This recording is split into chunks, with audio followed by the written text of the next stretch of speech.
আচ্ছা, আমাদের প্রতিদিন প্রতি সপ্তাহের অনলাইন কার্যক্রমের নিয়ম অনুযায়ী আমরা আমরা শুরু করছি আজকের অনলাইন ক্লাস। কিছুক্ষণ পরেই শুরু হবে। তো তোমরা যারা যুক্ত হয়েছো অসংখ্য ধন্যবাদ। একটু কমেন্টে জানিয়ে দাও তোমার তুমি সাউন্ড ক্লিয়ারলি শুনতে পাচ্ছ কিনা। আর হচ্ছে তুমি শেয়ার করে দাও, মেনশন করে দাও তোমার বন্ধুদের।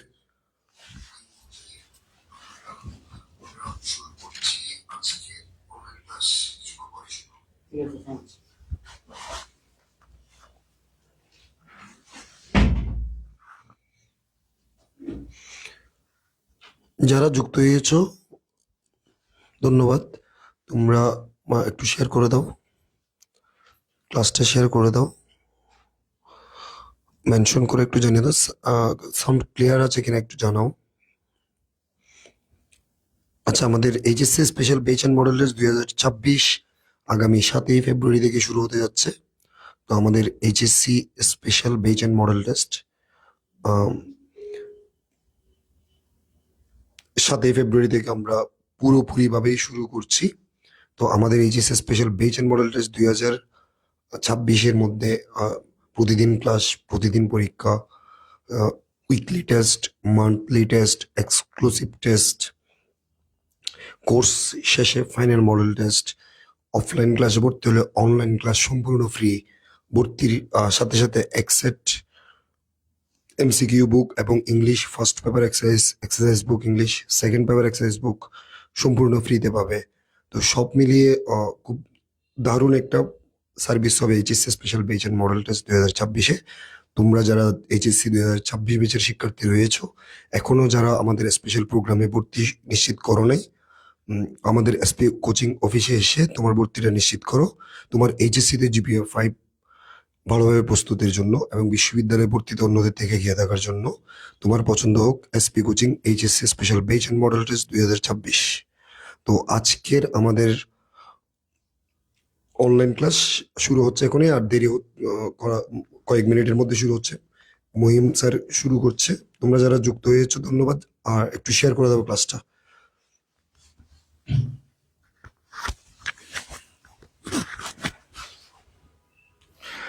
ধন্যবাদ সবাইকে। শুভ সন্ধ্যা। আজকে আমরা সবাইকে আমি আবারও শুভেচ্ছা এবং দোয়া এবং আমার সালাম জানাচ্ছি। আসসালামু আলাইকুম। আমাদের আজকে পৌরনীতির আমরা প্রথমে একটা ক্লাস দিয়েছিলাম, ওইখানে আমরা পৌরনীতির মোটামুটি বেসিক কিছুটা ধারণা দিয়েছিলাম। তো ওই বেসিকগুলো মোটামুটি ওইখানে আলোচনা করা হয়েছিল, কিছু অংশ বাকি ছিল। ওই কিছু অংশের মধ্যে আমাদের 3-4টা টপিকস বাকি ছিল, আমরা এগুলো রিপিট করব। আচ্ছা, আমাকে একটু সবাই কাইন্ডলি জানাবেন আমার ভয়েসটা শোনা যাচ্ছে না ক্লিয়ারলি। আর কোনো কোয়েশ্চেন থাকলে সেটা কোয়েশ্চেন কমেন্ট করে রাখবেন, ইনশাল্লাহ আমি পরবর্তীতে আনসার দিব। আর বেসিক নিয়ে কারো কোনো কোয়েশ্চেন থাকলে সেটাও জানাবেন, আমি বেসিকটা আবার আলোচনা করবো এখন ইনশাল্লাহ হালকা সামারির মধ্যে। তো আমি ক্লাস শুরু করলাম। প্রথমেই আমাদের বেসিকের মধ্যে শুরুতে আছে পৌরনীতি জিনিসটার পরিচিতি, অর্থাৎ কিভাবে পৌরনীতি জিনিসটা আসছে। দেখেন, পৌরনীতি হচ্ছে যে এমন একটা জিনিস যেটা হচ্ছে যে আমাদের মানে মানুষের অধিকার, দায়িত্ব, কর্তব্য নিয়ে আলোচনা করে। এবার আসেন দায়িত্ব, অধিকার, কর্তব্য জিনিসটা কি। অর্থাৎ একজন মানুষ যে রাষ্ট্রে বসবাস করবে, সে মানুষ হিসেবে তার কিছু কি আছে, সুযোগ সুবিধা পাওয়ার কি আছে, জায়গা আছে।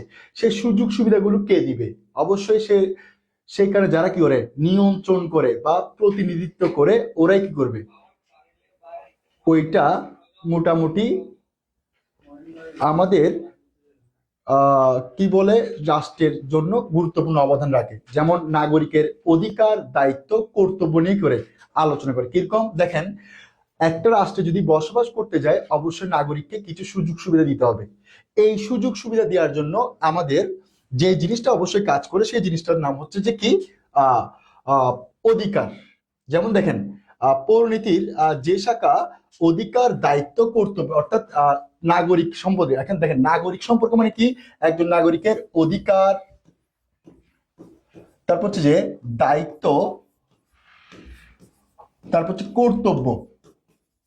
দেখেন, আপনি যে রাষ্ট্রের নাগরিক, আপনার রাষ্ট্রের নাগরিক হিসেবে আপনাকে যে সুযোগ সুবিধাগুলো দিবে, এই সুযোগ সুবিধাগুলো যেগুলো দেয় সেগুলো হচ্ছে কি অধিকার। এখন আপনাকে সুযোগ সুবিধা দিল, এখন আপনি সুযোগ সুবিধা পেলেন, সুযোগ সুবিধা পাওয়ার পর সেই সুযোগ সুবিধা পাওয়ার মাধ্যমে আপনি আপনার কাজ শেষ হয়ে যায় নাই। এখন যে কর্তৃপক্ষ দিয়েছে আপনাকে, ওনার একটা আপনাকে তো এমনিতে দেয় নাই, আপনার কিছু কি আছে, রেসপন্সিবিলিটি আছে, অর্থাৎ দায়িত্ব আছে। এই দায়িত্বগুলো নিশ্চিত করবে জনগণ, আর আর অধিকার নিশ্চিত করবে সরকার। অর্থাৎ একজন মানুষকে সুযোগ সুবিধা নিশ্চিত করবে হচ্ছে যে শাসক রাষ্ট্র নিয়ন্ত্রণ করে তারা। অর্থাৎ এটা হতে পারে রাজতান্ত্রিক, সেটা হতে পারে গণতান্ত্রিক, সেটা হতে পারে কি সমাজতান্ত্রিক। অর্থাৎ একজন মানুষ রাষ্ট্রে বসবাস করার জন্য যে সুযোগ সুবিধাগুলো পায় সেগুলি হচ্ছে কি অধিকার। সে সুযোগ সুবিধা পাওয়ার বিনিময়ে সরকারের কাছে সে কিছু কি রেসপন্সিবল অর্থাৎ দায়িত্ব পালন করে। যেমন এক্সাম্পল হিসেবে বলতে পারি যে একজন রাষ্ট্রের নাগরিক হিসেবে তাকে কিছু দায়িত্ব পালন করতে হয়। যেমন আমরা যে রাষ্ট্রে বসবাস করি, সে রাষ্ট্রে বসবাস করলে আমাকে অবশ্যই ট্যাক্স পরিশোধ করতে হয়। কেন পরিশোধ করতে হবে? কারণ আপনি বসবাস করছেন, আপনাকে সুযোগ সুবিধা দিচ্ছে, নিরাপত্তা দিচ্ছে, আপনার যাবতীয় সব কিছু কি করতেছে, পালন করতেছে, যার বিনিময়ে আপনাকে ওই যেটা দিচ্ছে সেটার বিনিময়ে অবশ্যই আপনাকে কিছু পে করতে হবে। মানে কিছু, এটা হোক অর্থ, সেটা হোক কি আপনার যেরকম সুযোগ সুবিধা দেওয়া প্রয়োজন অর্থাৎ সরকারকে পরিশোধ করা প্রয়োজন, সেরকম কি করবেন, পরিশোধ করবেন। এটাই হচ্ছে আপনার কি দায়িত্ব। কেন? আপনি, সরকার আপনাকে নিরাপত্তা দিচ্ছে। এখন যিনি নিরাপত্তা দিচ্ছে, ওই নিরাপত্তা যারা দিচ্ছে তাদের কি সরকার কি এমনিতে রাখছে? অবশ্যই কি একটা বেতন দিয়ে রাখছে। ওই বেতনটা তো সরকারের একার পক্ষে সম্ভব না। তো যার কারণে সরকার কি করে, জনগণকে কিছু দায়িত্ব দেয়। 1 নম্বর দায়িত্ব হচ্ছে সরকারকে অবশ্যই, জনগণের দায়িত্ব হচ্ছে কি নির্দিষ্ট সময় কি ওরা ট্যাক্স বা কর পরিশোধ করা। এরপর আবার জনগণের আরেকটা অন্যতম দায়িত্ব হচ্ছে যে সরকারের যে সুযোগ সুবিধাগুলো নিব, সরকারি সেবাগুলো নিব, ওই সেবার বিনিময়ে আমাকে একটা কি করতে হবে, নির্দিষ্ট ফি পরিশোধ করতে হবে। এটাই হচ্ছে জনগণের কি দায়িত্ব বা কর্তব্য।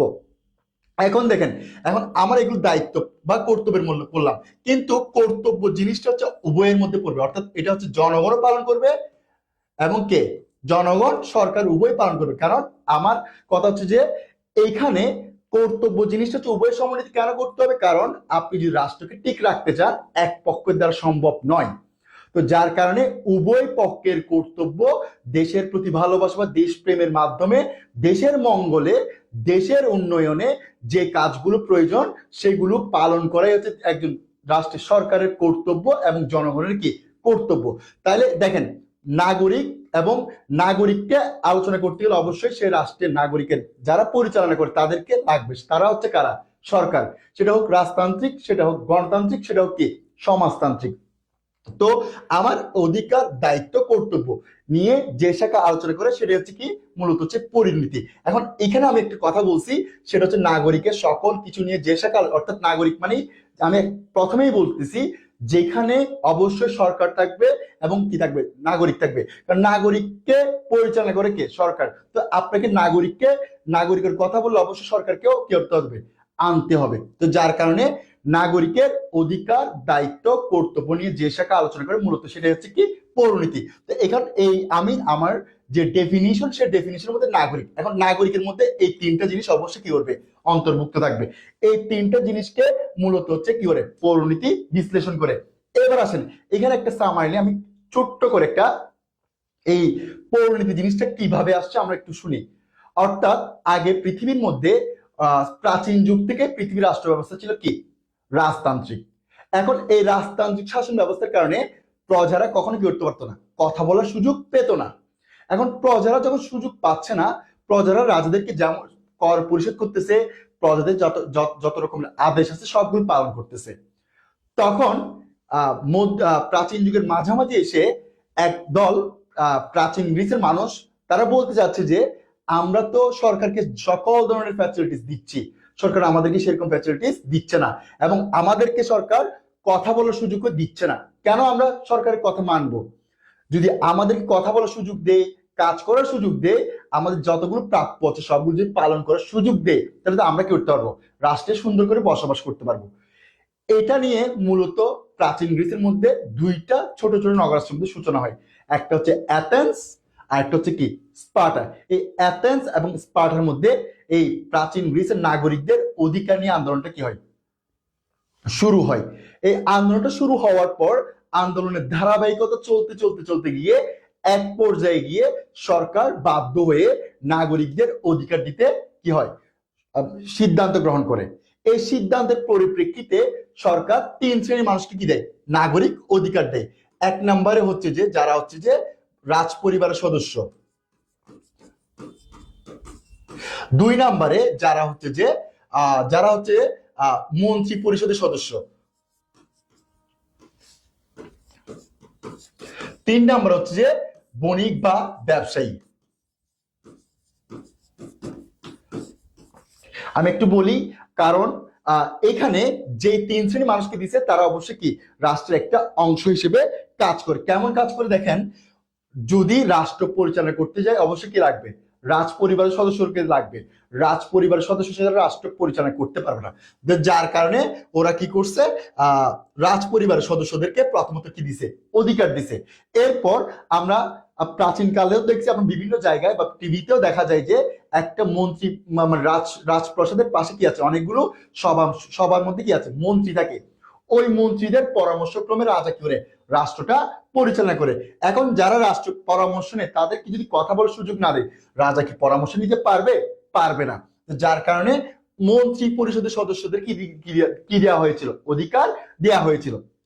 আমরা একটা জেনারেল নলেজে জানি, একটা রাষ্ট্র পরিচালনা করার জন্য অবশ্যই আপনার কি আছে, সুন্দর সমাজ ব্যবস্থা আছে, সুন্দর পরিবার ব্যবস্থা আছে, সুন্দর ধর্মীয় নীতি আছে, সুন্দর সংস্কৃতি আছে। আপনার যদি পকেটে টাকা না থাকে, এগুলো কোনো ভ্যালু থাকবে, থাকবে না। যার কারণে আমার রাষ্ট্রকে গোছানোর জন্য অবশ্যই অর্থনৈতিকভাবে কি করতে হবে, স্বাবলম্বী হতে হবে। আর আমরা জানি একটা রাষ্ট্রের অর্থনীতি পরিচালনা করে কারা, ব্যবসায়ী বা বণিক শ্রেণীরা। যদি ব্যবসায়ী বা বণিক শ্রেণীরা না থাকে, একটা রাষ্ট্র কি হয় না, পরিচালিত হয় না। যার কারণে রাষ্ট্রকে সুন্দরভাবে পরিচালনা করার জন্য প্রাচীন যুগের মধ্যে, প্রাচীন গ্রিসের মধ্যে এই বণিক বা ব্যবসায়ী শ্রেণীদের কি কি দেওয়া হয়, অধিকার দেওয়া হয়। অর্থাৎ যারা হচ্ছে রাজ পরিবারের সদস্য, অর্থাৎ মন্ত্রী, রাজার স্ত্রী, রাজ পরিবার, রাজার ছেলে মেয়ে যারা আছে, সবাই হচ্ছে কি নাগরিক অধিকার হিসেবে স্বীকৃতি পাবে। দুই নম্বর হচ্ছে যারা হচ্ছে রাজাকে পরামর্শ দেয়, মন্ত্রী, তারা কি পাবে, নাগরিক অধিকার হিসেবে স্বীকৃতি পাবে। আর যাদের মাধ্যমে পুরো রাষ্ট্র নিয়ন্ত্রিত হয়, অর্থাৎ যারা কি ব্যবসায়ী বা বণিক শ্রেণী, তাদেরকে কি দেওয়া হয়, অধিকার দেওয়া হয়। এটা হচ্ছে প্রাচীন গ্রিসের মধ্যে সূচনা লগ্ন, অর্থাৎ অ্যাথেন্স এবং স্পার্টার মধ্যে এই তিন শ্রেণীর মানুষদেরকে অধিকার দেওয়া হয়। আর তিন শ্রেণীর মানুষদেরকে অধিকার দেওয়া হয় নাই। এক নম্বর হচ্ছে যে যারা হচ্ছে যে দাস বা দাসী, অর্থাৎ দাস বা দাসী। আমরা জানি দাসী হচ্ছে মানে অন্যের ঘরে কি হয়, নিয়ন্ত্রিত হয়। এখন যে অন্যের ঘরে নিয়ন্ত্রিত হয় তার কোনো কথা বলার অধিকার নেই, সেটাই প্রাচীন যুগ থেকে মনে করা হয়, বর্তমানে কিছু কিছু জায়গায় মনে করা হয়। তো যার কারণে ওই সময়ও দাসী হচ্ছে অন্যের ঘরে যখন কাজ করে তার কোনো অধিকার নেই, সে কেন অধিকারী নাগরিক অধিকার পাবে? যার কারণে তাদেরকে কি দেওয়া নেই, অধিকার দেওয়া হয়নি। এরপর দুই নাম্বার হচ্ছে নারী শ্রেণী। অর্থাৎ আমরা জানি নারীদেরকে সবসময় বলা হয় কি, নারী হচ্ছে কি ঘরের লক্ষ্মী বা ঘরের কি আলো, এই হিসেবে নারীদেরকে কখনো সে সময় অধিকার দেওয়া হয়নি। সেজন্য বলছে নারীরা তো ঘরে থাকবে, তারা তো বাইরের কোনো কাজ নেই। যার কারণে নারীদেরকে সে সময় কি দেওয়া হয়নি, অধিকার দেওয়া হয় নাই। এরপর ওরা মনে করতো নারীরা হচ্ছে ঘরে থাকবে, তাদের বাইরে কোনো কাজ নেই, তারা কেন অধিকার পাবে? যার কারণে তার নারীদেরকে কি দেওয়া হয়নি, অধিকার দেওয়া হয়নি। তিন নম্বরে হচ্ছে যে যারা হচ্ছে বৈদেশিক নাগরিক, অর্থাৎ যারা হচ্ছে যে বিদেশ থেকে কি করে ব্যবসা করতে কোথায় আসে, প্রাচীন গ্রিসে আসে। তো তারা মনে করতে তারা হচ্ছে অল্প সময়ের জন্য ব্যবসা করতে আসছে, তাদের তো অল্প সময়ের ব্যবসা শেষ করে তারা কোথায় চলে যাবে, গ্রিক ছেড়ে তাদের নিজ দেশে চলে যাবে। কেন অধিকার পাবে? তো যার কারণে তাদেরকেও কি হয় নাই, অধিকার দেয়া হয় নাই। অর্থাৎ এই তিন শ্রেণীর মানুষকে অধিকার দেওয়া হয়েছিল, এই তিন শ্রেণীর মানুষকে অধিকার দেওয়া হয়নি। অর্থাৎ এক হচ্ছে রাজ পরিবার সদস্য, মন্ত্রী পরিষদের সদস্য, আর হচ্ছে বণিক বা ব্যবসায়ী শ্রেণী। এরপর হচ্ছে তিন শ্রেণীর মানুষদের অধিকার দেওয়া হয় নাই, দাস বা দাসী, দুই নম্বর হচ্ছে নারী, তিন নম্বর হচ্ছে বৈদেশিক নাগরিক, অর্থাৎ যারা বিদেশি নাগরিক, তাদেরকে অধিকার দেওয়া হয়নি। এটা হচ্ছে আমাদের প্রাচীন গ্রিস থেকে কিভাবে পৌরনীতি জিনিসটা আমাদের এই আজ পর্যন্ত আসছে। অর্থাৎ প্রাচীন যুগে ছিল এটা, প্রাচীন যুগের পর মধ্যযুগ আসছে, মধ্যযুগের পর নারীদের কিছুটা অধিকার নিয়ে আসছে, এবং পুরুষের মধ্যেও কিছু অধিকার আনছে, তখন বিদেশিদেরকে অ্যাড করছে নাগরিক অধিকার হিসেবে। এরপর কিছু কিছু নারী শ্রেণীদেরকে অ্যাড করছে, এরপর হচ্ছে দাস দাসীদেরকেও পরবর্তীতে অ্যাড করা হয়। এবং মধ্যযুগ পেরিয়ে যখন সাম্প্রতিক যুগ বা আধুনিক যুগে আসে তখন কোনো ভেদাভেদ রাখে নাই, অর্থাৎ যে কথা বলার মতো কি আছে, জায়গা আছে, অর্থাৎ যে কথা বলতে পারবে, কাজ করতে, অর্থাৎ যে একজন মানুষ হিসেবে তার কি থাকবে, পরিপূর্ণতা পাবে, সে একজন নাগরিক হিসেবে কি পাবে, রাষ্ট্রের স্বীকৃতি পাবে। এটা হচ্ছে বর্তমান বা অর্থাৎ সাম্প্রতিক বা আধুনিক যুগের নাগরিক কি সিস্টেম। অর্থাৎ প্রাচীন যুগে ছিল এই তিন সিস্টেম, আর মধ্যযুগে এসে কিছুটা পরিবর্তন হয়, সাম্প্রতিক যুগে এসে যে একজন মানুষ হিসেবে কি পাবে, স্বীকৃতি পাবে, সে নাগরিক হিসেবে কি পাবে, স্বীকৃতি পাবে। এটি হচ্ছে আমাদের মোটামুটি বেসিক আলোচনা। এবার আসেন আমাদের পৌরনীতি জিনিসটা একটু আগে বলছি, অর্থাৎ নাগরিকের অধিকার কর্তব্য। অর্থাৎ ওইখানে আমি বেসিকটা কেন বুঝাইছি, কারণ আপনারা যদি বেসিকটা না বুঝেন তাহলে এই নাগরিকের অধিকার দায়িত্ব কর্তব্য, অধিকার মানে হচ্ছে যে আপনি যে সুযোগ সুবিধাগুলো পাবেন রাষ্ট্রের নাগরিক হিসেবে, অর্থাৎ আইনগত বা বৈধ সকল কিছুই হচ্ছে আপনার একজন নাগরিক হিসেবে অধিকার। আর আপনি যে সরকারকে যা যা করার জন্য বাধ্য আপনার সরকারের কাছে, সেগুলো হচ্ছে কি আপনার দায়িত্ব। আর সরকার এবং আপনি উভয় সকল সম্মিলিতভাবে রাষ্ট্রের জন্য যা যা করতে বাধ্য, এগুলো হচ্ছে উভয়ের কি কর্তব্য। অধিকার হচ্ছে নাগরিক পাবে, আর দায়িত্ব হচ্ছে নাগরিক পালন করবে। আর অধিকার এবং কর্তব্য সমন্বিত বাস্তবায়নের জন্য, অধিকার এবং দায়িত্ব উভয় সমন্বিত বাস্তবায়নের জন্য যে মাধ্যমটা কাজ করে সেটা হচ্ছে কি কর্তব্য। এবার আসেন পৌরনীতি শব্দটির আরেকটা কি আছে, আলোচনা আছে। পৌরনীতি শব্দটির অর্থাৎ আমরা যদি বাংলা ভাষা সৃষ্টি হয় সংস্কৃত ভাষা থেকে, এই সংস্কৃত ভাষায় পৌরনীতিকে পুরি বলা হয়। অর্থাৎ আমরা যে নগরাষ্ট্র বা রাষ্ট্র বলি, এই রাষ্ট্র সিস্টেমটাকে সংস্কৃত ভাষায় বলা হয় কি পুরি।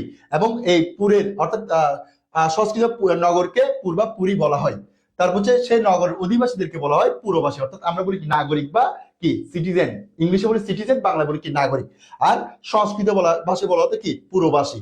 আর আর পৌরনীতিকে সংস্কৃত ভাষায় বলে পৌরনীতির অর্থাৎ রাষ্ট্রকে পুরি বলা হতো। আর আমরা বলি কি রাষ্ট্র বা স্টেট।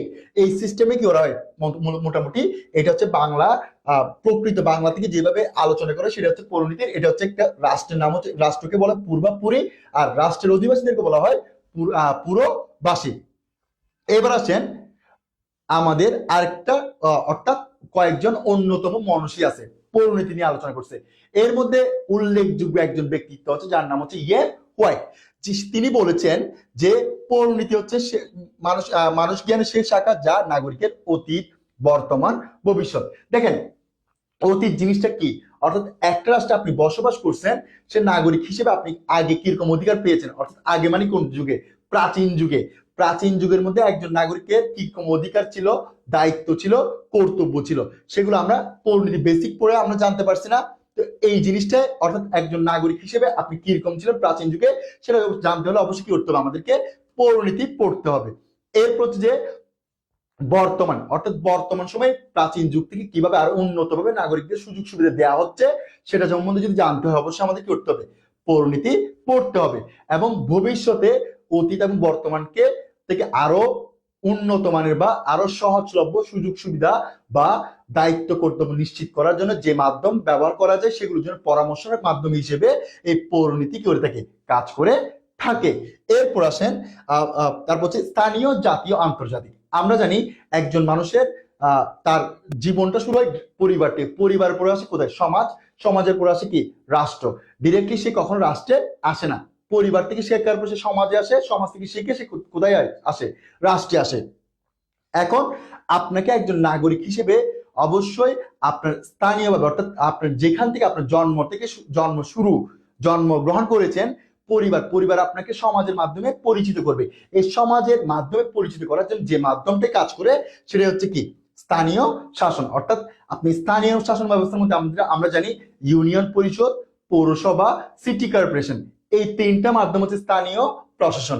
এই প্রশাসনগুলো কি করে একজন মানুষ সমাজের মধ্যে কিরকম অধিকার পাচ্ছে, কিরকম অধিকার পাচ্ছে না, এবং তার কি কি দায়িত্ব আছে, কি কি কর্তব্য আছে, সেই সকল বিষয় নিয়ে মূলত হচ্ছে স্থানীয় পর্যায়ে আলোচনা করা হয়। এবং স্থানীয় পর্যায়ে আলোচনা করার পর সেটা যদি জনগণকে আরো তাড়াতাড়ি পৌঁছানোর জন্য যে মাধ্যমে তারা কি করবে আর সাহায্য চাইবে সেটা হচ্ছে কি জাতীয় পর্যায়ে। অর্থাৎ জাতীয় পর্যায়ে হচ্ছে একজন মানুষ যখন স্থানীয় পর্যায়ে তার সুযোগ সুবিধাগুলো পরিপূর্ণভাবে পাবে না, তখন সে কি করবে, জাতীয় পর্যায়ে গিয়ে সে সুযোগ সুবিধাগুলো চাইবে। এবং পাশাপাশি একজন স্থানীয় পর্যায়ে সুযোগ সুবিধার বাইরে যদি সে যদি আরো বড় কোনো কাজ করতে চায়, তখন তাকে কোথায় যেতে হবে? জাতীয় পর্যায়ে যেতে হবে। জাতীয় পর্যায়ে মানে হচ্ছে কি কেন্দ্রীয় সরকার, যেখান থেকে একটা রাষ্ট্র পুরো রাষ্ট্র কি হয়? পরিচালিত হয়। এবং আমরা জানি একটা রাষ্ট্রের 3টা অঙ্গ আছে, একটা হচ্ছে আইন বিভাগ, শাসন বিভাগ, বিচার বিভাগ। আইন বিভাগ হচ্ছে একটা রাষ্ট্র কিভাবে পরিচালিত হবে সেটার জন্য কিছু নিয়ম নীতি দেয়, সেটা হচ্ছে আইন বিভাগ বা আইন। আর হচ্ছে যে সে আইনগুলো যাতে মানুষ মেনে চলে, সে মেনে চলার জন্য যে নিয়ম যে মাধ্যমটা কাজ করে, অর্থাৎ যে বিভাগটা কাজ করে সেটা হচ্ছে শাসন বিভাগ। এই শাসন বিভাগে হচ্ছে জাতীয় পর্যায়ের একটি কি অংশ হিসেবে কাজ করে। অর্থাৎ শাসন বিভাগ মানে হচ্ছে সরকার, সে সরকারই পুরো রাষ্ট্রকে পরিপূর্ণভাবে নিয়ন্ত্রণ করে জনগণের সুযোগ সুবিধা এবং দায়িত্ব কর্তব্য পালনে কি করে থাকে? বাধ্য করে থাকে। এবং পাশাপাশি আপনি যদি শাসন বিভাগের কোনো কিছু অমান্য করেন বা শাসন বিভাগের কোনো কিছু যদি অবাধ্য হয়ে করেন, সেটা হচ্ছে সেটার জন্য আপনাকে যে বিভাগ আপনাকে কি দিবে? বিচার করবে, সেটা হচ্ছে বিচার বিভাগ। অর্থাৎ বিচার বিভাগ হচ্ছে যে আপনি যদি আইন বিভাগের আইনগুলো অমান্য করেন বাস্তবায়নের ক্ষেত্রে, তখন আপনাকে যে যে বিভাগ আপনাকে শাস্তি প্রদান করবে সেই বিভাগের নাম হচ্ছে বিচার বিভাগ। বিচার বিভাগ আপনাকে আপনার অপরাধে যা যা করবে সেটার কি করবে? বিচার ব্যবস্থা প্রয়োগ করবে। তাহলে অর্থাৎ এই 3টা বিভাগের মধ্যে শাসন বিভাগে হচ্ছে মূলত অন্যতম বিভাগ, যেখানে মাধ্যমে একজন অপরাধী অপরাধ করলে তার অপরাধের বিচার কার্য সম্পাদন করা হয়। এবং পাশাপাশি যে আমি যেটা বলতে চাচ্ছিলাম, শাসন বিভাগ। শাসন বিভাগ হচ্ছে মূলত হচ্ছে যে বিভাগ হচ্ছে যে আইন বিভাগ এবং বিচার বিভাগের মধ্য পর্যায়ে, অর্থাৎ আইনকে বাস্তবায়ন করা এবং যাতে আইন ভঙ্গ না করে সেটার জন্য যে বিভাগ নিয়ন্ত্রণে কাজ করে থাকে রাষ্ট্রের জনগণকে, সেইটার নাম হচ্ছে যে শাসন বিভাগ। আর শাসন বিভাগে হচ্ছে মূলত হচ্ছে জাতীয় পর্যায়ে কি করে থাকে? কাজ করে থাকে। এবার হচ্ছে মানবতা। মানবতা মানে হচ্ছে আন্তর্জাতিক, এবং মানবতা শুধু রাষ্ট্রের মধ্যে থাকে না, সেটা হচ্ছে পুরো পৃথিবীব্যাপী ছড়িয়ে যায়। অর্থাৎ একটা রাষ্ট্র যখন বিপদে পড়ে একটা অন্য রাষ্ট্রকে কিভাবে সাহায্য করবে এবং তার রাষ্ট্রীয় নীতি বা রাষ্ট্র কূটনৈতিক নীতি কিরকম এবং রাষ্ট্রের সাথে ওই রাষ্ট্রের সাথে কিভাবে মানুষের পাশে দাঁড়ানো যায়। ফর এক্সাম্পল আমরা জানি 2017 সালে আমাদেরকে রোহিঙ্গা রিফিউজিরা আসছিল, তারা কিভাবে আসছে, তাদের মানবতার কারণে আমরা তাদেরকে কি দিয়েছিলাম? আশ্রয় দিয়েছিলাম। এবং তাদের কূটনৈতিক নীতি আমাদের কূটনৈতিক নীতি এক না। ওদের কূটনৈতিক নীতিগুলো কিরকম, আমাদের কূটনৈতিক নীতিগুলো কিরকম, সেটা সেটা বিবেচনা করে আমরা কি করেছি? তাদেরকে আশ্রয় দিয়েছি। এবং পাশাপাশি আমরা তাদেরকে ফেরত পাঠানোর জন্য কূটনৈতিকভাবে আমরা কি করতেছি? কাজ করতেছি।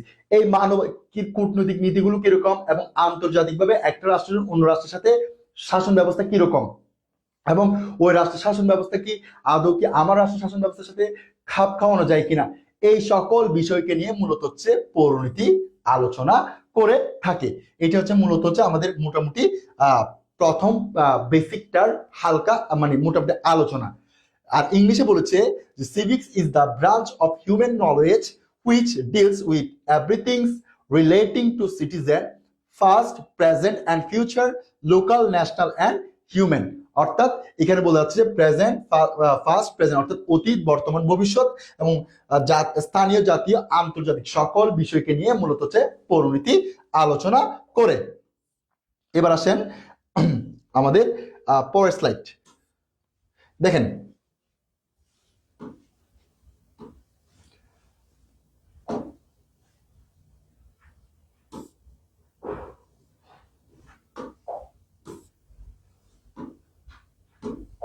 দেখেন পরের স্লাইডে আমাদেরকে বলছে যে পৌরনীতি জিনিসটা কিভাবে আসছে। দেখেন পৌরনীতির ইংরেজি শব্দ হচ্ছে সিভিক্স। সিভিক্স শব্দটি ল্যাটিন শব্দ সিভিস এবং সিভিটাস থেকে আসছে। অর্থাৎ এই দুই শব্দ মিলে এই শব্দটা পরিপূর্ণতা পেয়েছে, অর্থাৎ নাগরিক এবং রাষ্ট্র। দেখেন নাগরিক এবং রাষ্ট্র, রাষ্ট্র মানে মূলত হচ্ছে কাকে বোঝায়? সরকারকে বোঝায়। সরকার যদি না থাকে রাষ্ট্রের কোনো অস্তিত্ব থাকার কথাই নয়।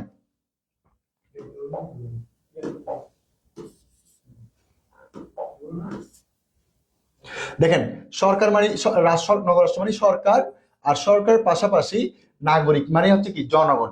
অর্থাৎ জনগণ এবং আর অর্থাৎ নগরাষ্ট্র মানে হচ্ছে রাষ্ট্র, নগরাষ্ট্র মানে হচ্ছে সরকার, অর্থাৎ সরকারি রাষ্ট্র কি করে নিয়ন্ত্রণ করতে, যার কারণে নগরাষ্ট্র যে কথা সরকার সেম কথা। তো নাগরিক এবং নগরাষ্ট্র বা সরকারকে নিয়ে যে শাখা আলোচনা করে সেটা হচ্ছে কি? পৌরনীতি। পৌরনীতির ইংরেজি শব্দ হচ্ছে কি? আর সিভিক্স। আর সিভিক্স শব্দটি ল্যাটিন শব্দ সিভিস এবং কি? সিভিটাস থেকে এসছে। যার সিভিক শব্দ হচ্ছে নাগরিক অর্থাৎ রাষ্ট্রের জনগণ, আর সিভিটাস শব্দ হচ্ছে নগরাষ্ট্র বা সরকার। এক কথায় এটা হচ্ছে সিম্পলি আলোচনা। সিভিক শব্দটি কোন শব্দ? ল্যাটিন শব্দ, অর্থাৎ ল্যাটিন শব্দ সিভিস এবং সিভিটাস মিলে সিভিক শব্দটি তৈরি হয়েছে এবং এটি মূলত সূচিত হয় আজ থেকে প্রায় 1000 বছর পূর্বে এটি কি করে সৃষ্টি হয়।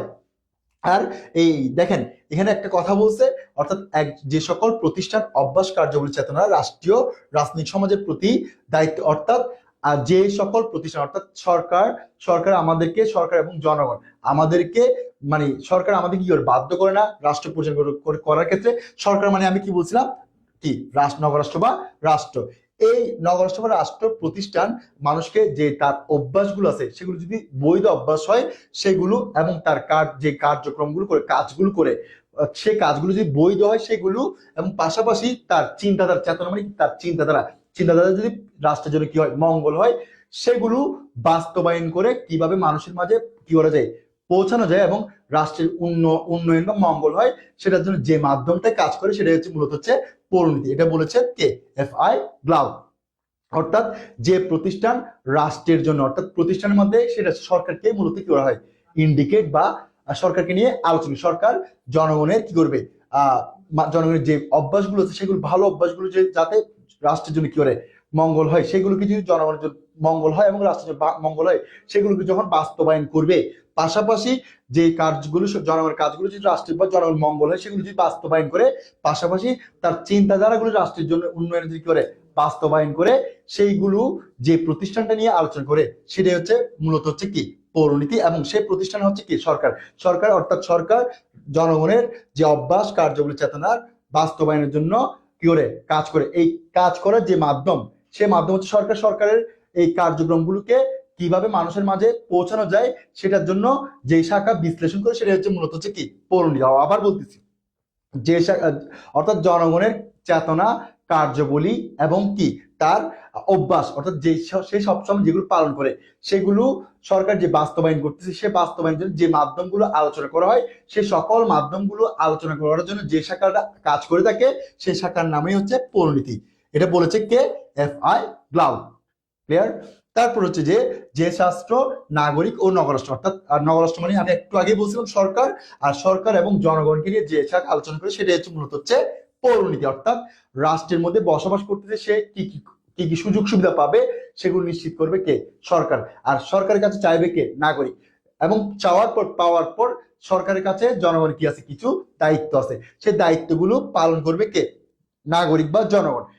নাগরিক পালন করার পর পাশাপাশি উভয় মিলে রাষ্ট্রের মঙ্গলের জন্য যা যা করা প্রয়োজন সেগুলো হচ্ছে কি উভয়ের কর্তব্য। অর্থাৎ একজন নাগরিক বা সরকারের দায়িত্ব, সরকারের দায়িত্ব এবং নাগরিকের অধিকার এবং উভয়ের মধ্যে যে কর্তব্য নিয়ে যে শাখা আলোচনা করে সেটাই হচ্ছে মূলত হচ্ছে পৌরনীতি। আর ইএম হোয়াইটের আমি একটু আগে ডেফিনিশনটা বলেছি, আর বলা লাগবে না, মোটামুটি ক্লিয়ার। এরপর হচ্ছে যে আমাদের আরেকটা টপিকস দেখি, সেটা হচ্ছে যে আমাদের পরের স্লাইডে দেখি আমরা। আচ্ছা, ধন্যবাদ। আমি একটু কথা বলি, ক্লাসে একটু বাইরের টপিকস আমি আপনাদের এটা অবশ্যই দেখেন। আমাদের এইচএসসি স্পেশাল অলরেডি ভর্তি চলতেছে। গত ডিসেম্বরে আমাদের ভর্তি শুরু হয়েছে, এখনো পর্যন্ত ভর্তি চলমান আছে, কিন্তু অলরেডি প্রায় আমাদের অনেক ব্যাচ ফিল আপ হয়ে গেছে। তো যার কারণে যারা এখনো ভর্তি হন নাই তাদের কাছে আমি অবশ্যই বলবো যে অতি তাড়াতাড়ি ভর্তি হয়ে যান, কারণ আমাদের কি সিট কম। আর আমাদের কিছু কি আছে বিশেষ সুযোগ সুবিধা আছে, সেগুলো হচ্ছে আমরা পরের স্লাইডে দেখাচ্ছি। দেখেন, আর আমাদের যে স্পেশাল ব্যাচ, সে ব্যাচের মূল ক্লাস শুরু হবে ফেব্রুয়ারি 7 তারিখ থেকে। অর্থাৎ ফেব্রুয়ারি 7 তারিখ থেকে আমাদের মূল ক্লাস শুরু হবে, পাশাপাশি অনলাইন এবং অফলাইন, অর্থাৎ অফলাইনেও চলবে অনলাইনেও চলবে, কিন্তু অনলাইনে এখন চলতেছে এবং পাশাপাশি পরেও চলবে। কিন্তু আমাদের যে স্পেশাল ব্যাচের ক্লাস সেটা শুরু হবে ফেব্রুয়ারি 7 তারিখ থেকে। দেখেন আমাদের কিছু ফ্যাসিলিটিস আছে, সেগুলো দেখেন। যেমন অনলাইনে অফলাইনে যদি আপনি ভর্তি হন, অনলাইন ক্লাস তো পাচ্ছেন, পাশাপাশি আপনাদের একটা বিশেষ স্পেশাল এবং ইউনিক একটি এমসিকিউ শিট বুক পাবেন। পুরা ফার্স্ট পেপার এবং সেকেন্ড পেপারে পরিপূর্ণ 100% কমন নিশ্চিত করা একটা এমসিকিউ শিট বুক পাবেন। পাশাপাশি আপনি প্রতিদিন ক্লাস এবং প্রতিদিন ক্লাসের পর ওই ক্লাসের পর আগের ক্লাসের যে ক্লাসটা হয়েছে ওইটার উপর কি হবে, একটা পরীক্ষা হবে। পাশাপাশি প্রতি সপ্তাহে যে টপিকস গুলো শেষ হয়েছে ওই টপিকস গুলোর উপর আপনার উইকলি টেস্ট হবে, এবং পুরা মাসে যে টপিকস গুলো শেষ হয়েছে ওই টপিকস গুলোর উপর হবে কি মান্থলি টেস্ট। এবং আপনি পুরা যে কোর্সটা করবেন ওই কোর্স শেষে আপনি এইচএসসি পরীক্ষার মতো সেম টু সেম, অর্থাৎ এইচএসসি পরীক্ষার মতো খাতা, এইচএসসি পরীক্ষার মতো প্রশ্ন এবং এইচএসসি পরীক্ষার মানে পরিবেশ সিস্টেমে আপনাদের পরীক্ষাটা হবে। এবং ওই সিস্টেমে কোর্স শেষে ওএমআর যুক্ত খাতা, অর্থাৎ ওএমআর যেরকম এইচএসসি পরীক্ষা ওএমআর খাতা দেয়, ওএমআর এমসিকিউ শিট দেয়, ওইরকম ওএমআর এমসিকিউ শিট এবং ওএমআর যুক্ত খাতায় আপনাদের কি হবে, ফাইনাল মডেল টেস্টটা অনুষ্ঠিত হবে। এটি হচ্ছে আমাদের মানে এইচএসসি স্পেশালের আমাদের যে ফ্যাসিলিটিস গুলো আছে সেগুলো হচ্ছে এইগুলা, অর্থাৎ প্রতিদিন ক্লাস, আপনি অফলাইনে ভর্তি হলে অনলাইন ক্লাস পাচ্ছেন, পাশাপাশি আপনি অ্যাকসেপ্ট অর্থাৎ অল বিষয়ের উপর অ্যাকসেপ্ট এমসিকিউ বুক পাচ্ছেন সম্পূর্ণ ফ্রি। পাশাপাশি আপনি প্রতিদিন ক্লাস পাচ্ছেন, প্রতিদিন ক্লাসের পর পর পাচ্ছেন পরীক্ষা, এবং পুরা সপ্তাহে মিলে একটা উইকলি টেস্ট, এবং পাশাপাশি পুরা মাসে মিলে একটা পাচ্ছেন কি, যা শেষ হয়েছে সবগুলো মিলে পাচ্ছেন কি মান্থলি টেস্ট। পাশাপাশি আপনার পুরা কোর্স শেষে এইচএসসি পরীক্ষার আদলে সবকিছু মিলে এইচএসসি পরীক্ষার সিস্টেমে ওএমআর যুক্ত খাতায় পাচ্ছেন কি একটা ফাইনাল মডেল টেস্ট পরীক্ষা। এরপর দেখেন আমাদের যেই এই এসপি পাবলিকেশন করতে কিছু এইগুলো হচ্ছে আমাদের স্পেশালের স্টুডেন্টের জন্য কি বই, যেমন এখানে আমাদের একটা হচ্ছে এইচএসসি ফার্স্ট পেপার এক্সারসাইজ বুক, HSC English first paper exercise বুক, এর হচ্ছে HSC English second paper exercise বুক, বাংলা প্রথম পত্র এমসিকিউ বুক, আইসিটি এমসিকিউ বুক, এর হচ্ছে অর্থনীতি প্রথম দ্বিতীয় এমসিকিউ বুক, পৌরনীতি সুশাসন প্রথম দ্বিতীয় এমসিকিউ বুক, হিসাব বিজ্ঞান প্রথম দ্বিতীয় এমসিকিউ বুক, ফাইন্যান্স ব্যাংকিং বিমা প্রথম দ্বিতীয় এমসিকিউ বুক, ব্যবসায়ী সংগঠন ও ব্যবস্থাপনা প্রথম দ্বিতীয় এমসিকিউ বুক, উৎপাদন ব্যবস্থাপনা বিপণন প্রথম দ্বিতীয় এমসিকিউ বুক, যুক্তিবিদ্যা প্রথম দ্বিতীয় পত্র এমসিকিউ বুক, ইসলাম ইতিহাস সংস্কৃতি প্রথম দ্বিতীয় এমসিকিউ বুক। অর্থাৎ আমাদের এইগুলো হচ্ছে আমাদের কি, অর্থাৎ আপনাদেরকে একটু আগে বলছিলাম আমাদের যে এক সেট বই ফ্রি, এইগুলো হচ্ছে আমাদের অর্থাৎ মানবিক বিভাগেরও রয়েছে, পাশাপাশি ব্যবসায় শিক্ষা বিভাগেরও, অর্থাৎ আপনার যে সাবজেক্ট গুলো আছে ওই সাবজেক্টের উপরে আপনি কি পাচ্ছেন এমসিকিউ বুক পাচ্ছেন। এটা হচ্ছে আমাদের স্পেশাল। আমি সবার কাছে একটাই অনুরোধ করব, যারা ভর্তি হতে ইচ্ছুক বা ভর্তি হবেন তাদেরকে বলে অতি তাড়াতাড়ি ভর্তি হয়ে যান, কারণ আমাদের কাছে সিট সীমিত, যার কারণে যত আগে পারবেন তত আগে ভর্তি হয়ে যাবেন, যাতে পরবর্তীতে আর কি না হয়, সমস্যা নাই। আর হচ্ছে একটা কথা হচ্ছে যে আপনি যদি প্রথমে ভর্তি না হন, 7 তারিখের পর যদি দেরি করে ভর্তি হন, 7 তারিখের পরের ক্লাসগুলো যদি মিস করেন তাহলে পরবর্তী আপনি পাবেন না, যার কারণে আপনি কি হবেন, লুজার হবেন। তো যার কারণে বলবো এই যে সময়টা আছে 7 তারিখের আগ পর্যন্ত যে সময়টা আছে তাড়াতাড়ি অফিসে এসে অফিসে যোগাযোগ করে তাড়াতাড়ি হয়ে যাবেন, ভর্তি হয়ে যাবেন, যাতে আপনার সবকিছু সুন্দরভাবে গোছানোভাবে শেষ হয়। এবং আমি ইনশাল্লাহ মনে করি আপনি যদি এসপির সাথে লেগে থাকেন, অফলাইন অনলাইন ক্লাস করেন, ইনশাআল্লাহ এ প্লাস পাবেন। এবং এটা আমাদের গত 25 সালের রেকর্ড আছে, আলহামদুলিল্লাহ এইচএসসি পরীক্ষায় আমাদের এ প্লাস পেয়েছে, ভালো ভালো রেজাল্ট করেছে। এবং বিশেষ করে আমি তো মানবিকের টিচার, আমি জানি মানবিক বিভাগেও এ প্লাস পেয়েছে, যার কারণে আপনাদেরকে বলবো যাদের ভালো রেজাল্ট করার ইচ্ছা আছে, ভালো কিছু পাওয়ার ইচ্ছা আছে, ভালো কিছু করার ইচ্ছা আছে, অবশ্যই ভালো ভালো পেতে হলে কিছু তাড়াতাড়ি কি হয়, চলে আসতে হয়। তো অবশ্যই আমি আপনাদেরকে বলবো ভালো কিছু পাওয়ার জন্য অবশ্যই তাড়াতাড়ি চলে এসে ভর্তি হয়ে যাবেন এবং আপনার সিটটা নিশ্চিত করবেন, এবং আপনার যে যতগুলো পাওনা আছে সবগুলো কি করবেন, নিশ্চিত করবেন। যেমন কি বই এবং কি ক্লাস, পাশাপাশি পরীক্ষা, এগুলো হচ্ছে আপনার পাওনা, এগুলো অবশ্যই নিশ্চিত করবেন। এবং সবাইকে বলবো এসপিতে স্বাগতম, এবং সবার জন্য টেস্ট পরীক্ষার জন্য দোয়া, এবং আমার পরবর্তী আমাদের এই স্পেশাল জার্নিতে সবাইকে আবারও যারা ভর্তি হবে সবাইকে স্বাগতম জানিয়ে আমি আমার ক্লাসে চলে যাচ্ছি। ধন্যবাদ।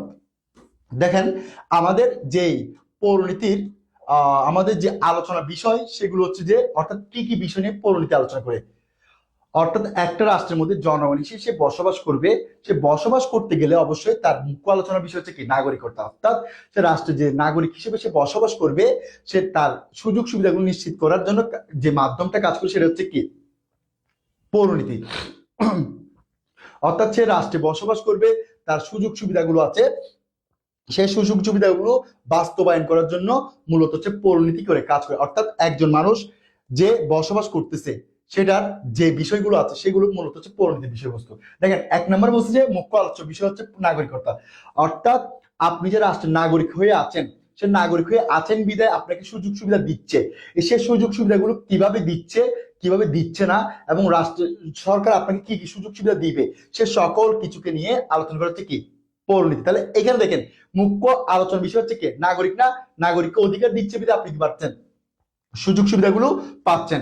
সুযোগ সুবিধা যদি আপনি অন্য কাউকে দিবে বা অন্য প্রাণীকে দিবে না, অর্থাৎ নাগরিককে দিবে, অর্থাৎ জনগণকে দিবে, জনগণকে দিবে বিধায় এখানে জনগণই হচ্ছে মূলত হচ্ছে কি পরিণতির আলোচ্য বিষয়। 2 নম্বর হচ্ছে নাগরিকের অধিকার কর্তব্য, অর্থাৎ আপনি যে রাষ্ট্রে বসবাস করছেন সে বৈধ নাগরিক হিসেবে আপনাকে সুযোগ সুবিধা দিবে, সেটা হচ্ছে অধিকার। এবং বৈধ নাগরিক হিসেবে সরকারের প্রতি আপনার দায়িত্ব আছে বা কর্তব্য আছে, সেগুলি হচ্ছে মূলত হচ্ছে কি নাগরিকের অবশ্যই কি পালনীয়। অর্থাৎ এখানে দায়িত্ব কর্তব্য উভয় সমন্বিত হবে নাগরিক এবং কি সরকারি কি করে থাকে পালন করে। যেমন সরকারের দায়িত্ব হচ্ছে কি নাগরিকের সুযোগ সুবিধা বা দায়িত্ব কর্তব্য হচ্ছে সব নাগরিকের সুযোগ সুবিধা দেওয়া, এবং নাগরিকের দায়িত্ব কর্তব্য হচ্ছে কি সরকারের যে বিধানগুলো আছে সেগুলো কি ওরা মেনে চলা। এটাই হচ্ছে মূলত হচ্ছে পরিণতির কি আলোচ্য বিষয়। মৌলিক সামাজিক প্রতিষ্ঠান বলতে যেখান থেকে একজন মানুষ তার জীবনের সূচনা হয়, যেমন পরিবার, পরিবার থেকে সে কিভাবে আসছে, অর্থাৎ রাষ্ট্রের সাথে সম্পৃক্ত হয়। পরিবারের পর হচ্ছে সমাজ, সমাজের পর হচ্ছে রাষ্ট্র, অর্থাৎ পরিবার সমাজ রাষ্ট্র, সে কিভাবে ধাপটা পেরিয়ে আসে এবং কোন ধাপে কিরকম নাগরিক হিসেবে সে স্বীকৃতি পাচ্ছে, বা সেই সময় পরিবারে তার অবস্থান কিরকম, সমাজে তার অবস্থা কিরকম, এবং রাষ্ট্রের নাগরিক হিসেবে স্বীকৃতি পেতে তার অবস্থান কিরকম, সে সকল বিষয় নিয়ে কি করে থাকে পৌরনীতি আলোচনা করে থাকে। এরপর হচ্ছে রাজনৈতিক প্রতিষ্ঠান। রাজনৈতিক প্রতিষ্ঠান মধ্যে সরকার আছে, সরকারের বিভিন্ন অঙ্গ আছে, আইন বিভাগ, শাসন বিভাগ, বিচার বিভাগ যেগুলো বলতেছি সেগুলো। এরপর হচ্ছে আবার সরকারের প্রশাসনিক বিভাগ আছে। এরপর হচ্ছে আমাদের যে স্থানীয় প্রশাসন আছে, স্থানীয় প্রশাসনের পাশাপাশি যে জাতীয় সরকার আছে। এই ওভারঅল সবকিছু, অর্থাৎ রাষ্ট্রের যে যাদের দ্বারা পুরো রাষ্ট্র কি হয় নিয়ন্ত্রিত বা পরিচালিত হয়, সেই রাজনৈতিক প্রতিষ্ঠান, অর্থাৎ সেগুলো সবগুলো হচ্ছে কি রাজনৈতিক প্রতিষ্ঠান। অর্থাৎ রাজনৈতিক প্রতিষ্ঠান মানে সেগুলো হচ্ছে জনগণের নির্বাচিত প্রতিনিধি দ্বারা কি হয় পরিচালিত হয়। তাহলে এই পরিচালিত হয় বিদায় এই রাজনৈতিক প্রতিষ্ঠানগুলো কিভাবে হবে, কোন ভাবে হবে, কাদের মাধ্যমে। যেমন আমরা জানি, আমরা অধ্যায় 5 এর পর হচ্ছে 6 অধ্যায় আছে, 6 অধ্যায়ের মধ্যে আমরা রাজনৈতিক বিভিন্ন গোষ্ঠীর কথা পড়বো। সেখানের মধ্যে চাপ সৃষ্টিকারী গোষ্ঠী বা বিভিন্ন গোষ্ঠীর কথা বলা আছে, বা একদলীয় শাসন ব্যবস্থা, বহুদলীয় শাসন ব্যবস্থা, এগুলো আমরা পড়বো। পাশাপাশি সপ্তম অধ্যায়ের মধ্যে রাজতান্ত্রিক, গণতান্ত্রিক, সমাজতান্ত্রিক, যুক্তরাষ্ট্রীয় এই শাসন ব্যবস্থাগুলো মূলত হচ্ছে রাজনৈতিক দল ব্যবস্থা বা রাজনৈতিক প্রতিষ্ঠান নিয়ে মূলত হচ্ছে এই পৌরনীতিতে কি করা হয় আলোচনা করা হয়। এরপর আমি এটা একটু আগে বলছিলাম স্থানীয়, জাতীয়, আন্তর্জাতিক বিষয়াদি। এরপর হচ্ছে সামাজিক, রাষ্ট্রীয়, বিমূর্ত বিষয়, অর্থাৎ সমাজ এবং রাষ্ট্রের জন্য আবশ্যিক যে বিষয়। যেমন সমাজের জন্য আবশ্যিক বিষয় হচ্ছে কি জনগণ, আর রাষ্ট্রের জন্য হচ্ছে জনগণকে তার অধিকার দেয়া, অর্থাৎ যে নাগরিক সমাজের মধ্যে সে নাগরিক হিসেবে সে সুযোগ স্বীকৃতি পাবে, বা পরিবার থেকে সে কিভাবে রাষ্ট্রের মধ্যে আসবে, সে সকল বিষয় অর্থাৎ আবশ্যিক বিষয়। অর্থাৎ সে সমাজের নাগরিক হিসেবে কিভাবে সে সমাজের মধ্যে থাকলে সে নাগরিক হিসেবে স্বীকৃতি পাবে, সে আবশ্যিক। আবশ্যিক মানে হচ্ছে যে বিমূর্ত মানে হচ্ছে যে কি আবশ্যিক, অর্থাৎ একজন সে সমাজের নাগরিক হিসেবে আবশ্যিক কি সুযোগ সুবিধা পাওয়া প্রয়োজন আছে কিংবা কি সুযোগ সুবিধা লাগবে, সে সকল বিষয় নিয়ে মূলত হচ্ছে পৌরনীতি আলোচনা করে। পাশাপাশি রাষ্ট্রীয়, অর্থাৎ রাষ্ট্রের জন্য কি কি বিষয় আবশ্যিকতা আছে সেই সকল বিষয় নিয়ে পৌরনীতি করে থাকে, আলোচনা করে থাকে। এরপর অতীত, বর্তমান, ভবিষ্যৎ বিষয়টা আমি একটু আগেই বলেছিলাম। এরপর হচ্ছে সাংবিধানিক বিকাশ বা অগ্রগতি, অর্থাৎ আমাদের সেই সংবিধান, অর্থাৎ আমরা জানি আমাদের মূল সংবিধান প্রণয়ন করা হয় স্বাধীন বাংলাদেশে 1972 সালে।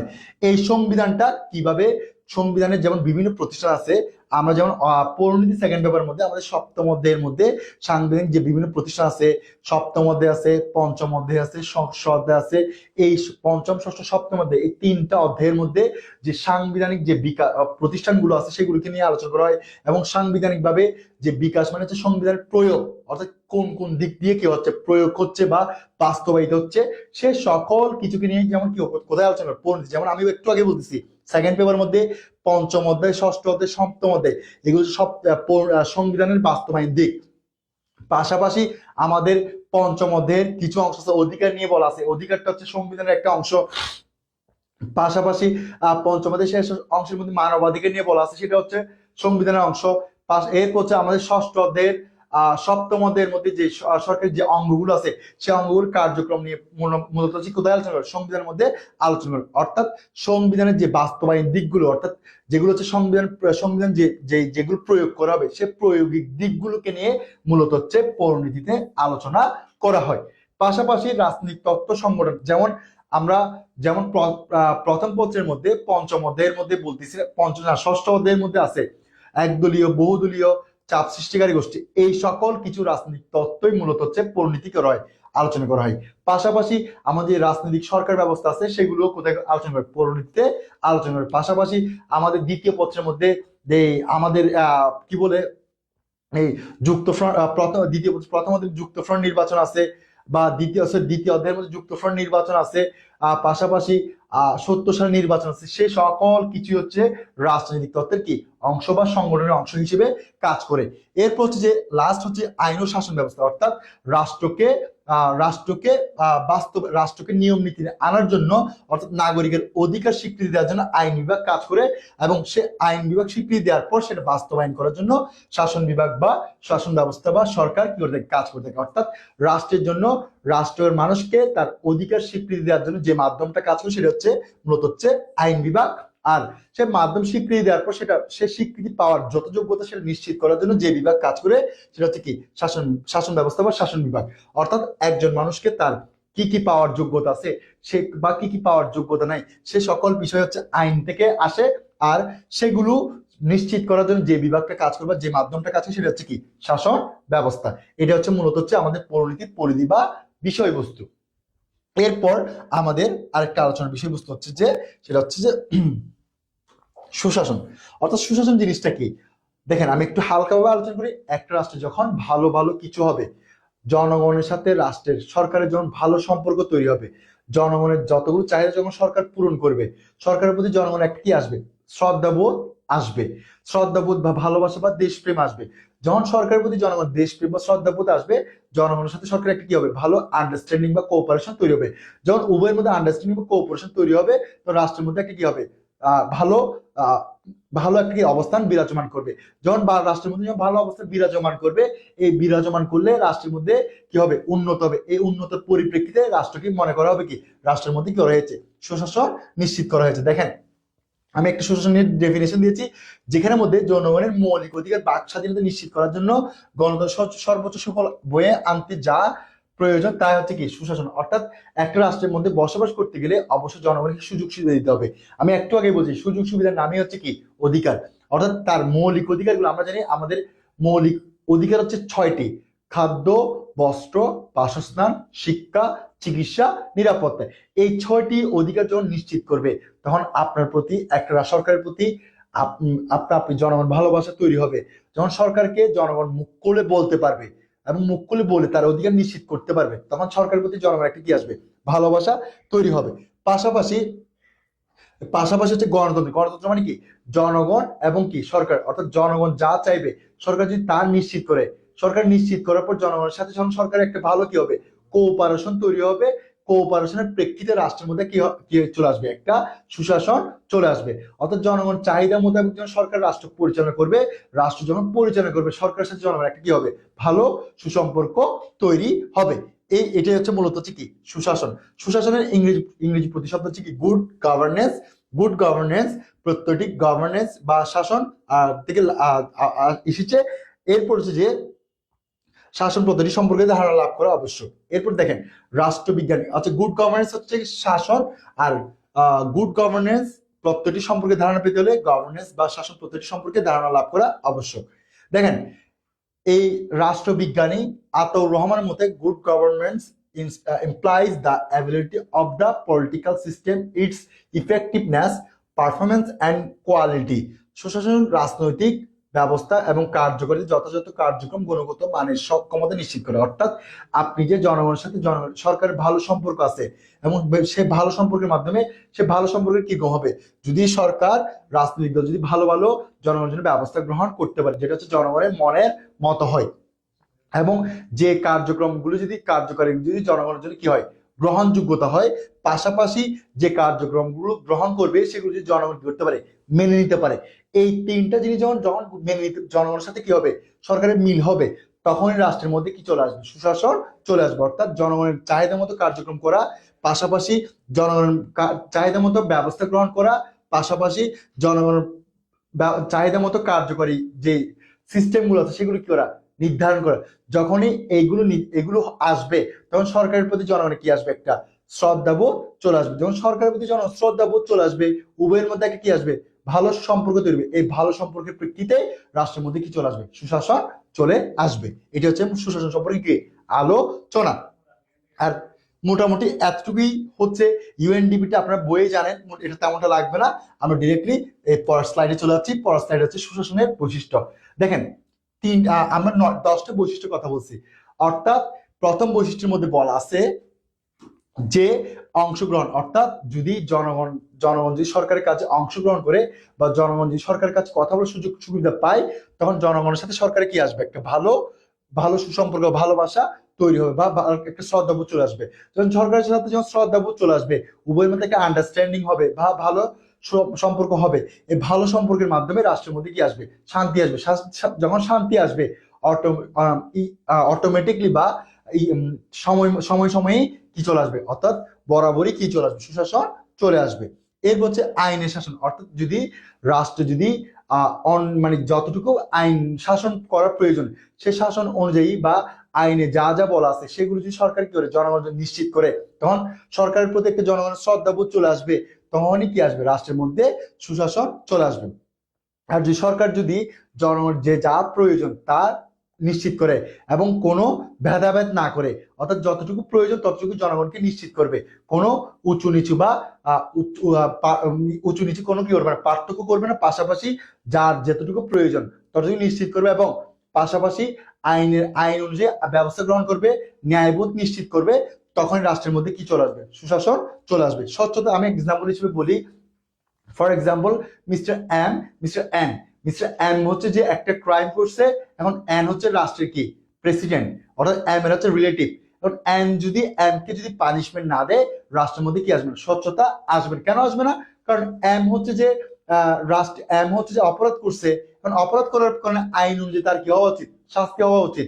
তাহলে এখন যদি শাস্তি না হয়, তাহলে এখন উনিকে যদি এন যদি মিস্টার এন যদি ছেড়ে দেয়, তাহলে এম এর অপরাধ পেয়ে যাচ্ছে, তখন সে যেমন হচ্ছে তেমন ভাবে শুরু করবে। তাহলে তার রাষ্ট্রের মধ্যে স্বচ্ছতা আনে নাই প্রেসিডেন্ট হিসেবে, তখন জনগণও তাকে করবে না, শ্রদ্ধা করবে। কেন করবে না? কারণ সে কি করছে? স্বজন প্রীতি করছে, স্বচ্ছতা আনে নাই। তো যার কারণে যদি রাষ্ট্রে যদি সে যদি এমকে যদি পানিশমেন্ট বিচারের আওতায় আনতো, রাষ্ট্রের মধ্যে কি চলে আসতো? স্বচ্ছতা চলে আসতো। যখন রাষ্ট্রের মধ্যে স্বচ্ছতা চলে আসতো, রাষ্ট্রের মধ্যে অটোমেটিক কি চলে আসতো? সুশাসন চলে আসতো।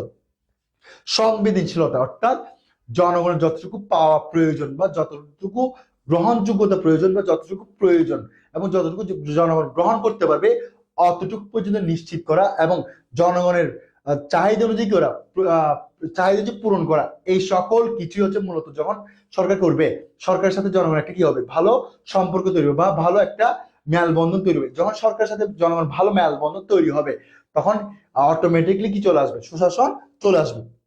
এবার আসেন ঐক্যমত্য, অর্থাৎ সরকার এবং জনগণের যদি কথা যদি একে অপরের মিল থাকে, তখন একে অপরের যখন মিল থাকবে তখন ঐক্যমত্যে কি আসবে? অটোমেটিকলি চলে আসবে। যখন অটোমেটিকলি একে অপরের সাথে কথা মিল থাকবে, যখন একে অপরের চাহিদা মিল থাকবে, একে অপরের কাজের কার্যক্রম মিল থাকবে, তখন একে অপরের সাথে একটা কি চলে আসবে? ঐক্যমত্য চলে আসবে। যখনই ঐক্যমত্য চলে আসবে, তখনই রাষ্ট্রের মধ্যে কি চলে আসবে? সুশাসন চলে আসবে। এরপর হচ্ছে ন্যায়পরায়ণতা সর্বব্যাপক, অর্থাৎ রাষ্ট্র যদি অপরাধীকে, অর্থাৎ সরকার যদি অপরাধকে অপরাধের মধ্যে দেখে, নিরাপদকে নিরাপদের মধ্যে দেখে, তখন রাষ্ট্রের মধ্যে কি চলে আসবে? ন্যায় পরায়ণতা চলে আসবে। এবং সরকার যদি জনগণের জন্য যদি গ্রহণযোগ্য সকল দিক কার্যক্রম পরিচালনা করে, তখন সর্বব্যাপকতা চলে আসবে। এই ন্যায়পরায়ণ সর্বব্যাপকতা যখন চলে আসবে, তখন রাষ্ট্রের মধ্যে একটা কি আসবে? সুসম্পর্ক বা ভালো একটা কি আসবে? কমিউনিকেশন কম্বিনেশন তৈরি হবে। যখন ভালো কমিউনিকেশন বা কম্বিনেশন তৈরি হবে, রাষ্ট্রের মধ্যে কি চলে আসবে? সুশাসন চলে আসবে। কার্যকরিতা বা দক্ষতা, অর্থাৎ জনগণের জন্য যেগুলো কার্যকর, অর্থাৎ যেগুলো গ্রহণযোগ্য আছে, সেগুলো যখন সরকার নিশ্চিত করবে, তখন সরকারের সাথে জনগণ একটা কি আসবে? শ্রদ্ধাবোধ বা ভালোবাসা তৈরি হবে। যখন শ্রদ্ধাবোধ বা ভালোবাসা তৈরি হবে, রাষ্ট্রের মধ্যে কি আসবে? অটোমেটিকলি সুশাসন চলে আসবে। আর সরকার যদি দক্ষতা প্রদর্শন করতে পারে, অর্থাৎ যেগুলো জনগণের গ্রহণযোগ্য বা বাস্তবায়নযোগ্য সেগুলো যদি নিশ্চিত করতে পারে দক্ষতার সাথে, তখন রাষ্ট্রের অটোমেটিক চলে আসবে সুশাসন, চলে আসবে। এর মধ্যে জবাবদিহিতা হচ্ছে যে, অর্থাৎ সরকার যে কাজগুলো করতেছে সেগুলো জনগণকে জানানো, এবং জনগণ যদি জানার পর যদি জনগণ যদি সরকার যদি ভুল করে থাকে সেটা সংশোধন করে দেয়া। এই সকল কিছু যখন জনগণের সাথে সরকার একটা কি থাকবে, ভালো মেলবন্ধন, ভালো একটা কি থাকবে, আদান প্রদান থাকবে বা ভালো লেনদেন থাকবে, তখন সরকারের সাথে সরকার একটা কি আসবে, ভালো সম্পর্ক আসবে।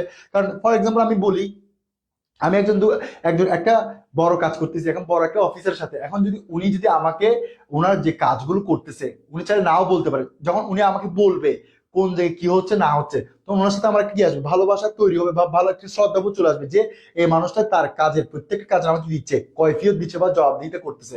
এই যখন কৈফিয়ত জবাবদিহিতা দিচ্ছে, তাহলে ওনার প্রতি যখন আমার শ্রদ্ধাবোধ চলে আসবে, ওনাকে আমি সবসময় কি করতে চাইবো, মেনে চলতে চাইবো, ওনার সাথে একটা আমার ভালো সম্পর্ক তৈরি হবে, তখনই একই হবে, পরবর্তী কাজ করতে আরো আগ্রহ বাড়বে। সেম টু সেম এখানে যখন জনগণের সাথে যখন সরকারের এই জবাবদিহিতা বা আদান প্রদান হবে, তখন একটি আসবে, ভালো সম্পর্ক আসবে। এই ভালো সম্পর্কের মাধ্যমে রাষ্ট্রের মধ্যে শান্তি শৃঙ্খলা আসবে, শান্তি শৃঙ্খলায় আসলে রাষ্ট্রের মধ্যে কি চলে আসবে, সুশাসন চলে আসবে। এবার আসেন বিকেন্দ্রীকরণ জিনিসটা কি, অর্থাৎ সরকার যে কাজটা করতেছে সেই কাজটা যদি তার ভাগ করে, যেমন আমরা জানি সরকার হচ্ছে কি স্থানীয় পর্যায়ে এবং কি জাতীয় পর্যায়ে, অর্থাৎ সরকার যদি তার কাজগুলো ভাগ করে দেয়, তখন সরকারের যে জনগণ যে সুযোগ সুবিধাগুলো সেগুলো পরিপূর্ণভাবে নিশ্চিত করা হয়। যখন পরিপূর্ণভাবে নিশ্চিত করা হয়, তখন সকল সমস্যার সমাধান করা নিশ্চিত হয়। তো এই এই বিকেন্দ্রীকরণের মাধ্যমে প্রত্যেকটা সরকার জনগণের দুয়ারে দুয়ারে পৌঁছাতে পারে। যদি বিকেন্দ্রীকরণ না হয়, যদি ফর এক্সাম্পল আমাদের সরকার কেন্দ্রীয়ভাবে পরিচালিত বাংলাদেশের ঢাকায়, ঢাকা থেকে পটিয়াতে কি করা যাবে না, পরিচালনা করা যাবে না, বা চট্টগ্রামে পরিচালনা করা যাবে না। এখন এইটাকে যদি এইভাবে ভাগ করে দেয় যে ইউনিয়ন পরিষদ পরিসভায় এবং কি সিটি কর্পোরেশন ভাগ করে দেওয়া হয়, যার কারণে ওই ওই ওদের কেন্দ্রীয় সরকার যারা প্রতিনিধি আছে তারা কি করবে, জনগণের দুয়ারে দুয়ারে গিয়ে তাদের সাথে তাদের সুযোগ সুবিধাগুলো নিশ্চিত করবে এবং পাশাপাশি তাদের সমস্যাগুলো সমাধান করবে। যখন সমস্যা সমাধান করবে বা তাদের সুযোগ সুবিধাগুলো নিশ্চিত করবে, তখন ওই প্রতিনিধির সাথে জনগণের কি হবে, ভালো সম্পর্ক হবে। তখন ভালো সম্পর্ক হলে ওই অঞ্চলের মধ্যে শান্তি শৃঙ্খলা আসবে। ওই অঞ্চলের মধ্যে শান্তি শৃঙ্খলা আসলে পুরো রাষ্ট্রের মধ্যে পরবর্তী কি হবে, কেন্দ্রীয় সরকার যখন জানতে পারবে, বলবে যে এইভাবেই কি করবে রাষ্ট্রের মধ্যে পরিচালনা করতে হবে। তখন যখন সকলে যখন একইভাবে রাষ্ট্র পরিচালনা করবে, রাষ্ট্র তখন কি আসবে, সুশাসন নিশ্চিত হবে। তাহলে এই জিনিসটা হওয়ার জন্য কি লাগবে, বিকেন্দ্রীকরণ। কেন্দ্রীয় সরকার ঢাকা থেকে কখনো পুরো সকল অঞ্চলে কি করতে পারবে না, পরিচালনা। এই বিকেন্দ্রীকরণ করা হলে রাষ্ট্রের মধ্যে কি আসবে, সুশাসন নিশ্চিত হবে। তো এই জিনিসটা নিশ্চিত করার জন্য অবশ্যই রাষ্ট্রকে তার শাসন ব্যবস্থাগুলি করতে হবে, ভাগ করে নিতে হবে।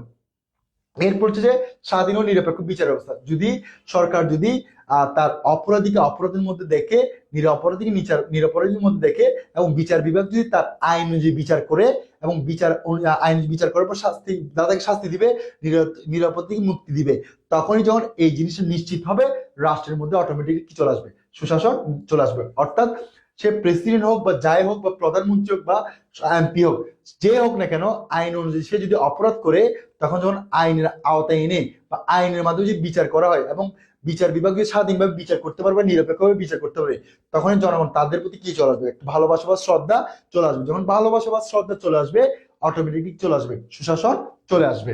এটি হচ্ছে আমাদের এই স্লাইডের আলোচনা। এরপর যে আমাদের পরের স্লাইড হচ্ছে যে, অর্থাৎ সুশাসনের উপাদান এগুলো হচ্ছে কি, অর্থাৎ শাসন প্রক্রিয়ার জনগণের সম্মতি বা অংশগ্রহণ, অর্থাৎ রাষ্ট্রের কাজে যদি সরকার এবং পাশাপাশি জনগণ কি করতে পারে, মতামত দিতে পারে বা অংশগ্রহণ করতে পারে। আমি একটু আগে বলছি, জনগণ যেটাই ভালো চাইবে সেটা যদি হয়, তখনই সরকারের প্রতি জনগণ শ্রদ্ধাবোধ বা ভালোবাসা তৈরি হবে, তখনই উভয়ের মধ্যে একটা কি আসবে, ভালো সম্পর্ক তৈরি হবে। ভালো সম্পর্ক তৈরি হলে সুশাসন চলে আসবে। এরপর হচ্ছে শাসন প্রক্রিয়া রাজনৈতিক কর্মকাণ্ডের মধ্যে দায়িত্বশীলতা, অর্থাৎ সরকার যে কাজগুলো করবে সেগুলো যদি দায়িত্ব নিয়ে করে, তখন সরকারের প্রতি জনগণ একটা ভালোবাসা বা শ্রদ্ধাবোধ চলে আসবে, যে বলবে যে কি এই সরকার আমাদের কথা চিন্তা করতেছে, এই সরকার যদি আমাদের কথা চিন্তা করে, তাহলে ওদেরকে আমাদের করা উচিত, সম্মান করা উচিত। সম্মান যদি করে, তাহলে রাষ্ট্রের মধ্যে কি আসবে, সুশাসন চলে আসবে। সিদ্ধান্ত গ্রহণ, অর্থাৎ সিদ্ধান্ত এমন সিদ্ধান্ত গ্রহণ যেটা হচ্ছে জনগণের জন্য কি মঙ্গলকর। জনগণ যখন মঙ্গলকর হবে, জনগণ যখন ভালো চোখে দেখবে, রাষ্ট্রের মধ্যে বা অঞ্চলের মধ্যে শান্তি শৃঙ্খলা চলে আসবে। শান্তি শৃঙ্খলা চলে আসলে সুশাসন চলে আসবে। এরপর গণমাধ্যমের স্বাধীনতা বা নিরপেক্ষ, যদি যে সংবাদ মাধ্যম গুলো আছে সেগুলো যদি ভুলকে ভুল সঠিককে সঠিকভাবে যে প্রচার প্রসার করে, তখন তাদের যে সুযোগ সুবিধাগুলো আছে সেগুলো যদি নিশ্চিত করা হয় তখন রাষ্ট্রের মধ্যে কি আসবে? সুশাসন নিশ্চিত হবে। এরপর হচ্ছে আইনের শাসন বা বাস্তবায়ন মানবাধিকারের প্রতি সম্মান প্রদর্শন, অর্থাৎ আইন অনুযায়ী শাসন ব্যবস্থা কি করা, পরিচালনা করা এবং পরিচালনা করার পর আইনের সেই শাসনগুলো বাস্তবায়ন করতে, অর্থাৎ যে আইনগুলো দেওয়া হয় আইন বিভাগ থেকে সেগুলো যদি পরিপূর্ণভাবে যদি বাস্তবায়ন করা হয় তখন রাষ্ট্রের মধ্যে আর কোনো কি আসবে না, বিশৃঙ্খলা আসবে না। কারণ আইনের ভয় হলে মানুষ কি করবে? সরকারকে মেনে চলবে। পাশাপাশি অর্থাৎ মানুষের যে অধিকারগুলো আছে, অর্থাৎ একজন মানুষের প্রতি একজন মানুষের যে অধিকারগুলো আছে সেগুলো যদি ভঙ্গ করে যে শাস্তি আছে সেটাও যদি নিশ্চিত করা হয় এবং সেটা যদি নিশ্চিত করার মাধ্যমে যদি জনগণকে যদি শান্তি শৃঙ্খলার মধ্যে আনা যায় তখনই রাষ্ট্রের মধ্যে কি চলে আসবে? অটোমেটিকলি সুশাসন চলে আসবে। আর এরপর হচ্ছে যে জনগণের অধিকার, অর্থাৎ যে 6টি অধিকার আছে সেগুলো যদি সঠিকভাবে নিশ্চিত করা হয় জনগণের প্রতি সরকার কি আসবে? জনগণ সরকারের প্রতি একটা ভালোবাসা বা শ্রদ্ধাবোধ চলে আসবে। পাশাপাশি জনগণ যে রাষ্ট্রের মধ্যে বসবাস করবে তাকে একটা নিরাপত্তা যদি নিশ্চিত করা হয় সে নিরাপত্তার মাধ্যমে সে রাষ্ট্রের মধ্যে কি করতে পারবে? বসবাস করতে পারবে। যখন বসবাস করতে পারবে তখন রাষ্ট্রের সরকারের প্রতি কি চলে আসবে? শ্রদ্ধাবোধ চলে আসবে। সরকারি দাপ্তরিক কাজে জননিরীক্ষণ বা দক্ষতা অর্জন, অর্থাৎ সরকারের যে কাজগুলো করবে, অর্থাৎ সরকারের প্রতিনিধি হিসেবে যারা কাজ করবে অর্থাৎ বিভিন্ন দপ্তরে, তারা যদি জনগণের জন্য কি হয়, মঙ্গল করা হয়, অর্থাৎ জনগণের পক্ষ নিয়ে কাজ করে, অর্থাৎ জনগণের উন্নয়নের যে ভেবে কাজ করে, জননিরীক্ষণ মানে হচ্ছে যে জনগণের মঙ্গলের বা উন্নয়নের যে কাজ করবে এরকম কর্তৃপক্ষকে যে সরকারের বিভিন্ন বিভাগে দায়িত্ব দেওয়া হয় তখনই সরকার প্রতি ভালোবাসা তৈরি হবে কার? জনগণের। যখন সরকারের প্রতি যখন ভালোবাসা তৈরি হবে, যে শুধু সে সময়ের কাজ সময় করতে পারতেছে, তার সুযোগ সময়ের মধ্যে নিশ্চিত হচ্ছে, তখন সরকারের প্রতি ভালোবাসা তৈরি হবে। সরকারের প্রতি যখন ভালোবাসা তৈরি হবে রাষ্ট্রের মধ্যে কি চলে আসবে? সুশাসন চলে আসবে। এরপর যে সরকার অর্থাৎ যেগুলো হচ্ছে রাষ্ট্রের জন্য প্রয়োজন বাস্তবে, অর্থাৎ ফর এক্সাম্পল করোনা ভাইরাস আসছিল, করোনা ভাইরাসের জন্য সরকার যদি মানুষকে যদি অবশ্যই কোয়ারেন্টাইন নিশ্চিত করতো তাহলে মৃত্যুর হার কমতো। তো যার কারণে যদি সরকার যদি ওইরকম সিস্টেমটা চালু করে তখন জনগণ বলবে যে কি এই সরকার জনগণের জন্য, নাগরিককে বাঁচানোর জন্য এগুলো পদক্ষেপ গ্রহণ করছে, এই সরকারকে আমাদের কি উচিত? কাজ করা উচিত। কারণ এই সরকার যে জনগণকে নিয়ে করতেছে নীতি বা প্রণয়ন করছে যে এরকম যে কোয়ারেন্টাইনের মধ্যে থাকতে হবে, তখন যখন জনগণ যদি এটা কাজটা করছে তখন ওই সরকারের প্রতি জনগণ কি চলে আসবে? ভালোবাসা বা শ্রদ্ধাবোধ চলে আসবে। যখন ভালোবাসা বা শ্রদ্ধাবোধ চলে আসবে তখন অটোমেটিকলি কি চলে আসবে? সুশাসন চলে আসবে। এরপর হচ্ছে গণতান্ত্রিক শাসন ব্যবস্থা এবং মুক্ত এবং বোধ ভিত্তিক সমাজ গড়ে, অর্থাৎ সমুন্নত মানে হচ্ছে জনগণ যেরকম প্রয়োগযোগ্য, জনগণ এবং সরকার যদি উভয়ের মধ্যে যদি সমন্বিত ভাবে যদি রাষ্ট্রভাবে পরিচালনা, অর্থাৎ জনগণ যা চাইবে সেগুলো নিশ্চিত করবে এবং সরকার তাদের তাদের ক্ষমতা যে জনগণ কি করবে? কাজ করবে মানে মেনে চলার যে বাধ্যবাধকতা তৈরি করবে। যখন এটা উভয়ের মধ্যে যদি যখন কি ধরবে একটা ভালো সুসম্পর্ক তৈরি হবে তখন রাষ্ট্রের মধ্যে কি চলে আসবে? সুশাসন চলে আসবে। এবং বহুত্ব ভিত্তিক মানে সমাজ ব্যবস্থা মানে অনেকগুলো রাজনৈতিক দল থাকবে, ওই রাজনৈতিক দলগুলো তাদের যে মতামত গুলো আছে বা ওই সমাজের মধ্যে যারা বসবাস করে অনেক মতামতের মানুষ থাকবে, ওদের যেই মতামত গুলো আছে সেগুলো গ্রহণ করে রাষ্ট্রের যেগুলো রাষ্ট্রের উন্নয়নের জন্য হবে সেগুলো গ্রহণ করে এবং যেগুলো রাষ্ট্রের ক্ষতি হবে সেগুলো বাদ দিয়ে যে রাষ্ট্র ব্যবস্থা পরিচালনা সেটা হচ্ছে কি, সেটার মাধ্যমে কি আসবে? সুশাসন নিশ্চিত হবে। এটা হচ্ছে সুশাসনের উপাদান। এরপর হচ্ছে পৌরনীতি, কিছু বিষয় আছে, অর্থাৎ পৌরনীতিক বিভিন্ন বিষয় সম্পর্ক আছে। যেমন আমরা কয়েকটা বিষয় সম্পর্ক, মূলত হচ্ছে 3টা বিষয় সম্পর্কটা বেশি করে পড়বো। একটা হচ্ছে রাষ্ট্রবিজ্ঞান, আর একটা হচ্ছে ইতিহাস, আর একটা হচ্ছে কি সমাজবিজ্ঞান। এই 3টা জিনিস পড়বো, পাশাপাশি অর্থনীতি হালকাভাবে আলোচনা করবো। লোক প্রশাসনটা আমাদের তেমনটা লাগবে না। দেখেন পৌরনীতির সাথে রাষ্ট্রবিজ্ঞান সম্পর্ক। প্রথম হচ্ছে পৌরনীতি রাষ্ট্রবিজ্ঞান উভয় দেশের সরকার ব্যবস্থা নিয়ে আলোচনা করে। দেখেন আমরা যে বলছি না, একটু আগেই শুরুতে বলছিলাম যে সরকারের অধিকার দায়িত্ব কর্তব্য নিয়ে আলোচনা করে কে? পৌরনীতি। আর রাষ্ট্রবিজ্ঞান হচ্ছে রাষ্ট্র বলছে কি রাষ্ট্রের জনগণের জন্য যা মঙ্গলকর যা গ্রহণযোগ্য সেগুলি হচ্ছে কিসের অংশ? রাষ্ট্রবিজ্ঞানের অংশ। তাহলে দেখেন উভয়ের মধ্যে, তাহলে দেখেন দেশের সরকার ব্যবস্থা, অর্থাৎ দেশের সরকার ব্যবস্থা মানে কি? রাষ্ট্র মানে আমি একটু আগে বলছিলাম সরকার। তাহলে পৌরনীতির মধ্যে নাগরিক অধিকার নিশ্চিত করে কে? সরকার বা রাষ্ট্র। আর রাষ্ট্রবিজ্ঞানের মধ্যে রাষ্ট্রকে পরিচালনা করার জন্য যে বিভাগটা কাজ করে সেটা হচ্ছে কি? সরকার বা রাষ্ট্র। তাহলে উভয়ের মধ্যে কাকে নিয়ে আলোচনা করে? অবশ্যই সরকারকে নিয়ে কি করে আলোচনা করে। উভয়ের মধ্যে সরকার কি করে? জনগণের অধিকার দায়িত্ব কর্তব্য নিশ্চিত করে। উভয়ের মধ্যে সরকার না থাকে রাষ্ট্র টিকে থাকবে না এবং কি নাগরিকের অধিকার দায়িত্ব কর্তব্য কি হবে না? নিশ্চিত হবে না। যার কারণে উভয়ের সাথে কি আছে? সরকার ব্যবস্থা কাজ করে থাকে। উভয়ের মধ্যে কি আছে? এটা মিল বা সাদৃশ্যতা রয়েছে। 2 নাম্বার পৌরনীতি হচ্ছে নাগরিক নিয়ে আলোচনা করে। রাষ্ট্রবিজ্ঞান হচ্ছে কি রাষ্ট্র, অর্থাৎ পৌরনীতি হচ্ছে যে নাগরিকের অধিকার দায়িত্ব কর্তব্য এগুলো নিয়ে আলোচনা করে হচ্ছে কে পরিণতি। আর রাষ্ট্রবিজ্ঞান হচ্ছে আমরা রাষ্ট্রের জন্য অবশ্যই স্বাধীন মুক্ত অর্থনীতি লাগবে, সার্বভৌমত্ব লাগবে, স্বাধীন সরকার ব্যবস্থা লাগবে, এবং কি আমাদের সার্বভৌমত্ব নিশ্চিত করতে হবে। এইগুলো যখন থাকবে তখন রাষ্ট্র কি হবে, গঠিত হবে। এই রাষ্ট্রের এই দেখেন এখানে জনগণ এবং সরকারের কথা বলছি, তাহলে এখানেও কি আছে, পরিণত নাগরিকের অধিকার দায়িত্ব, এই অধিকার দায়িত্ব কর্তব্য নিশ্চিত করা হচ্ছে কে, সরকার। আর এগুলো পালন করে হচ্ছে কে, জনগণ। তাহলে ওইখানের মধ্যেও রাষ্ট্রবিজ্ঞান উপাদানের মধ্যে সরকারের কথা বলা আছে, জনগণের কথা বলছে। যদি জনগণ না থাকে রাষ্ট্রবিজ্ঞান গঠন হবে, হবে না। আর জনগণকে পরিচালনা করার জন্য কাকে লাগবে, সরকারকে লাগবে। তাহলে এই জনগণকে পরিচালনা সরকারকে লাগবে। সরকার এবং জনগণ হচ্ছে রাষ্ট্রবিজ্ঞানের অংশ। পাশাপাশি পরিণতির মধ্যে নাগরিকের অধিকার দায়িত্ব কর্তব্য পাবে হচ্ছে কি জনগণ, সেগুলো নিশ্চিত করবে সরকার। তো দেখেন সরকার এবং জনগণ উভয়ের মধ্যে কি আছে, আলোচনার মধ্যে আছে, এবং সেই জন্য আমরা মনে করি উভয়ের মধ্যে কি আছে, সম্পর্ক রয়েছে। এর হচ্ছে পরিণতি ও রাষ্ট্রবিজ্ঞান একই অর্থ নির্দেশ করে। পরিণতি রাষ্ট্রবিজ্ঞান উভয় রাষ্ট্রের মানুষের কার্যক্রম, অর্থাৎ আপনি যে রাষ্ট্রের মধ্যে বসবাস করবেন, আপনি কি কি পালন করতে পারবেন, সেটা না পরিণতির মধ্যে বলা আছে যে একজন নাগরিকের অধিকার দায়িত্ব কর্তব্য নিয়ে আলোচনা করা হয় এবং সেটা পালন করা হয়। পাশাপাশি রাষ্ট্রবিজ্ঞানের মধ্যে রাষ্ট্রের জন্য অবশ্যই উপাদান হচ্ছে কি, সরকার এবং কি জনগণ। এবং জনগণ কিভাবে থাকলে রাষ্ট্রের জন্য ভালো হবে, কিভাবে থাকলে রাষ্ট্রের জন্য খারাপ হবে, সে সকল কিছু নিয়ে আলোচনা করা হয় কোথায়, পরিণতি, সরি রাষ্ট্রবিজ্ঞানে। আর পরিণতি হচ্ছে নাগরিকের অধিকার দায়িত্ব করতে, তাহলে এই উভয়ের মধ্যে কি আছে, জনগণকে নিয়ে আলোচনা করা হয়। আর এইগুলো নিশ্চিত করা হচ্ছে কে, সরকার। যেমন অধিকার দায়িত্ব কর্তব্য নিশ্চিত করা হচ্ছে যে সরকার, পাশাপাশি জনগণের ভালো দিক খারাপ দিকগুলো সেগুলো নিশ্চিত করা হচ্ছে কে, সরকার। তাহলে উভয়ের মধ্যে রাষ্ট্রের যে উন্নয়ন বা জনগণের যে ভালো খারাপ সে সকল বিষয়কে নিয়ে আলোচনা করে থাকে কে, অর্থাৎ উভয়ের মধ্যে মানুষের কাজ, অর্থাৎ এখানে উভয়ের মধ্যে মানুষের কাজ, যেমন বলছে নাগরিকের অধিকার দায়িত্ব কর্তব্য, পাশাপাশি রাষ্ট্রের সরকারের যে যাদেরকে পরিচালনা করবে সেই জনগণ, জনগণের যে সুযোগ সুবিধা আছে, যে বা সুযোগগুলো আছে, সুযোগ সুবিধা আছে বা অসুবিধা আছে, সে সকল কিছুকে নিয়ে কি করে রাষ্ট্রবিজ্ঞান আলোচনা। তাহলে দেখেন উভয়ের মধ্যে কি হয়, মানুষের কাজ, অর্থাৎ একজন রাষ্ট্রের জনগণ বা মানুষ সে বা নাগরিক, সে নাগরিক হিসেবে কি অধিকার পাচ্ছে পাচ্ছে না, তার কি দায়িত্ব কর্তব্য সেটা হচ্ছে পরিণতি আলোচনা করা হয়। আর রাষ্ট্রের জনগণ হিসেবে সে কি কি সুযোগ সুবিধা পাওয়া যায় বা কি সুযোগ সুবিধা দেওয়া যায় বা দেওয়া যায় না, সেই সকল কিছুকে নিয়ে আলোচনা করা হয় কোথায়, রাষ্ট্রবিজ্ঞানে। তাহলে উভয়ের মধ্যে কি আছে, একগতভাবে মিল রয়েছে।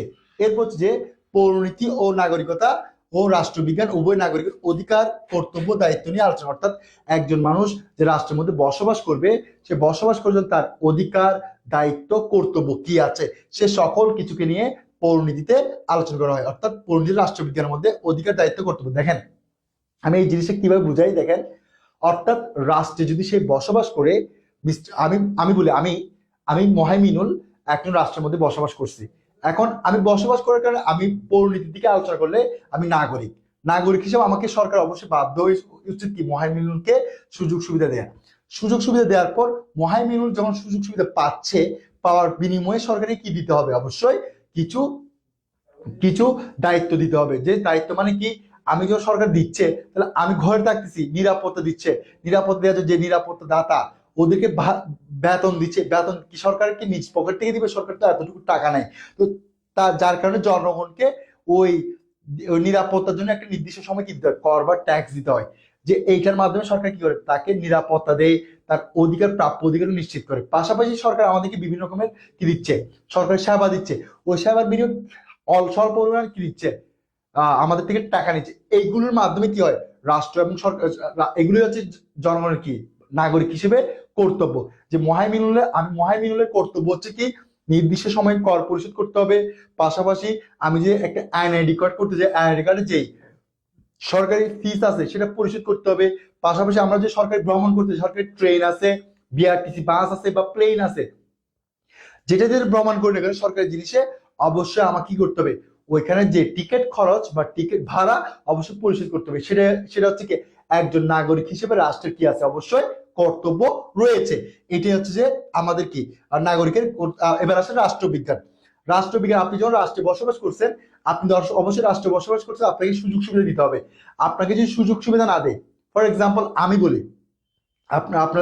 বলি, আমাকে যদি সুযোগ সুবিধা না দেয়, আমি কি রাষ্ট্রে থাকবো, থাকবো না। তো অবশ্যই রাষ্ট্রের সুযোগ সুবিধা দেওয়ার কারণে আমি বসবাস করতেছি, সুযোগ সুবিধা না দিলে আমি বসবাস করব না। তো যার কারণে এই সুযোগ সুবিধা এবং কি দায়িত্ব, সুযোগ সুবিধা দেওয়ার পর রাষ্ট্র কি আমাকে সুযোগ সুবিধা দিতেই থাকবে? অবশ্যই রাষ্ট্রের মধ্যে শৃঙ্খলা বজায় রাখার জন্য আমার কি আছে, কিছু দায়িত্ব কর্তব্য আছে। এই দায়িত্ব কর্তব্য অধিকার, এই সুযোগ সুবিধা জিনিসটা হচ্ছে অধিকার, এবং রাষ্ট্রে আমরা যা যা পালন করি সেগুলো হচ্ছে দায়িত্ব কর্তব্য। এই পৌরনীতি এবং রাষ্ট্রবিজ্ঞান উভয়ের নাগরিকের দায়িত্ব কর্তব্য অধিকার এই সকল বিষয়কে নিয়ে কি করা হয়, আলোচনা করা হয়। এটা হচ্ছে পৌরনীতির সাথে রাষ্ট্রবিজ্ঞানের আলোচনা।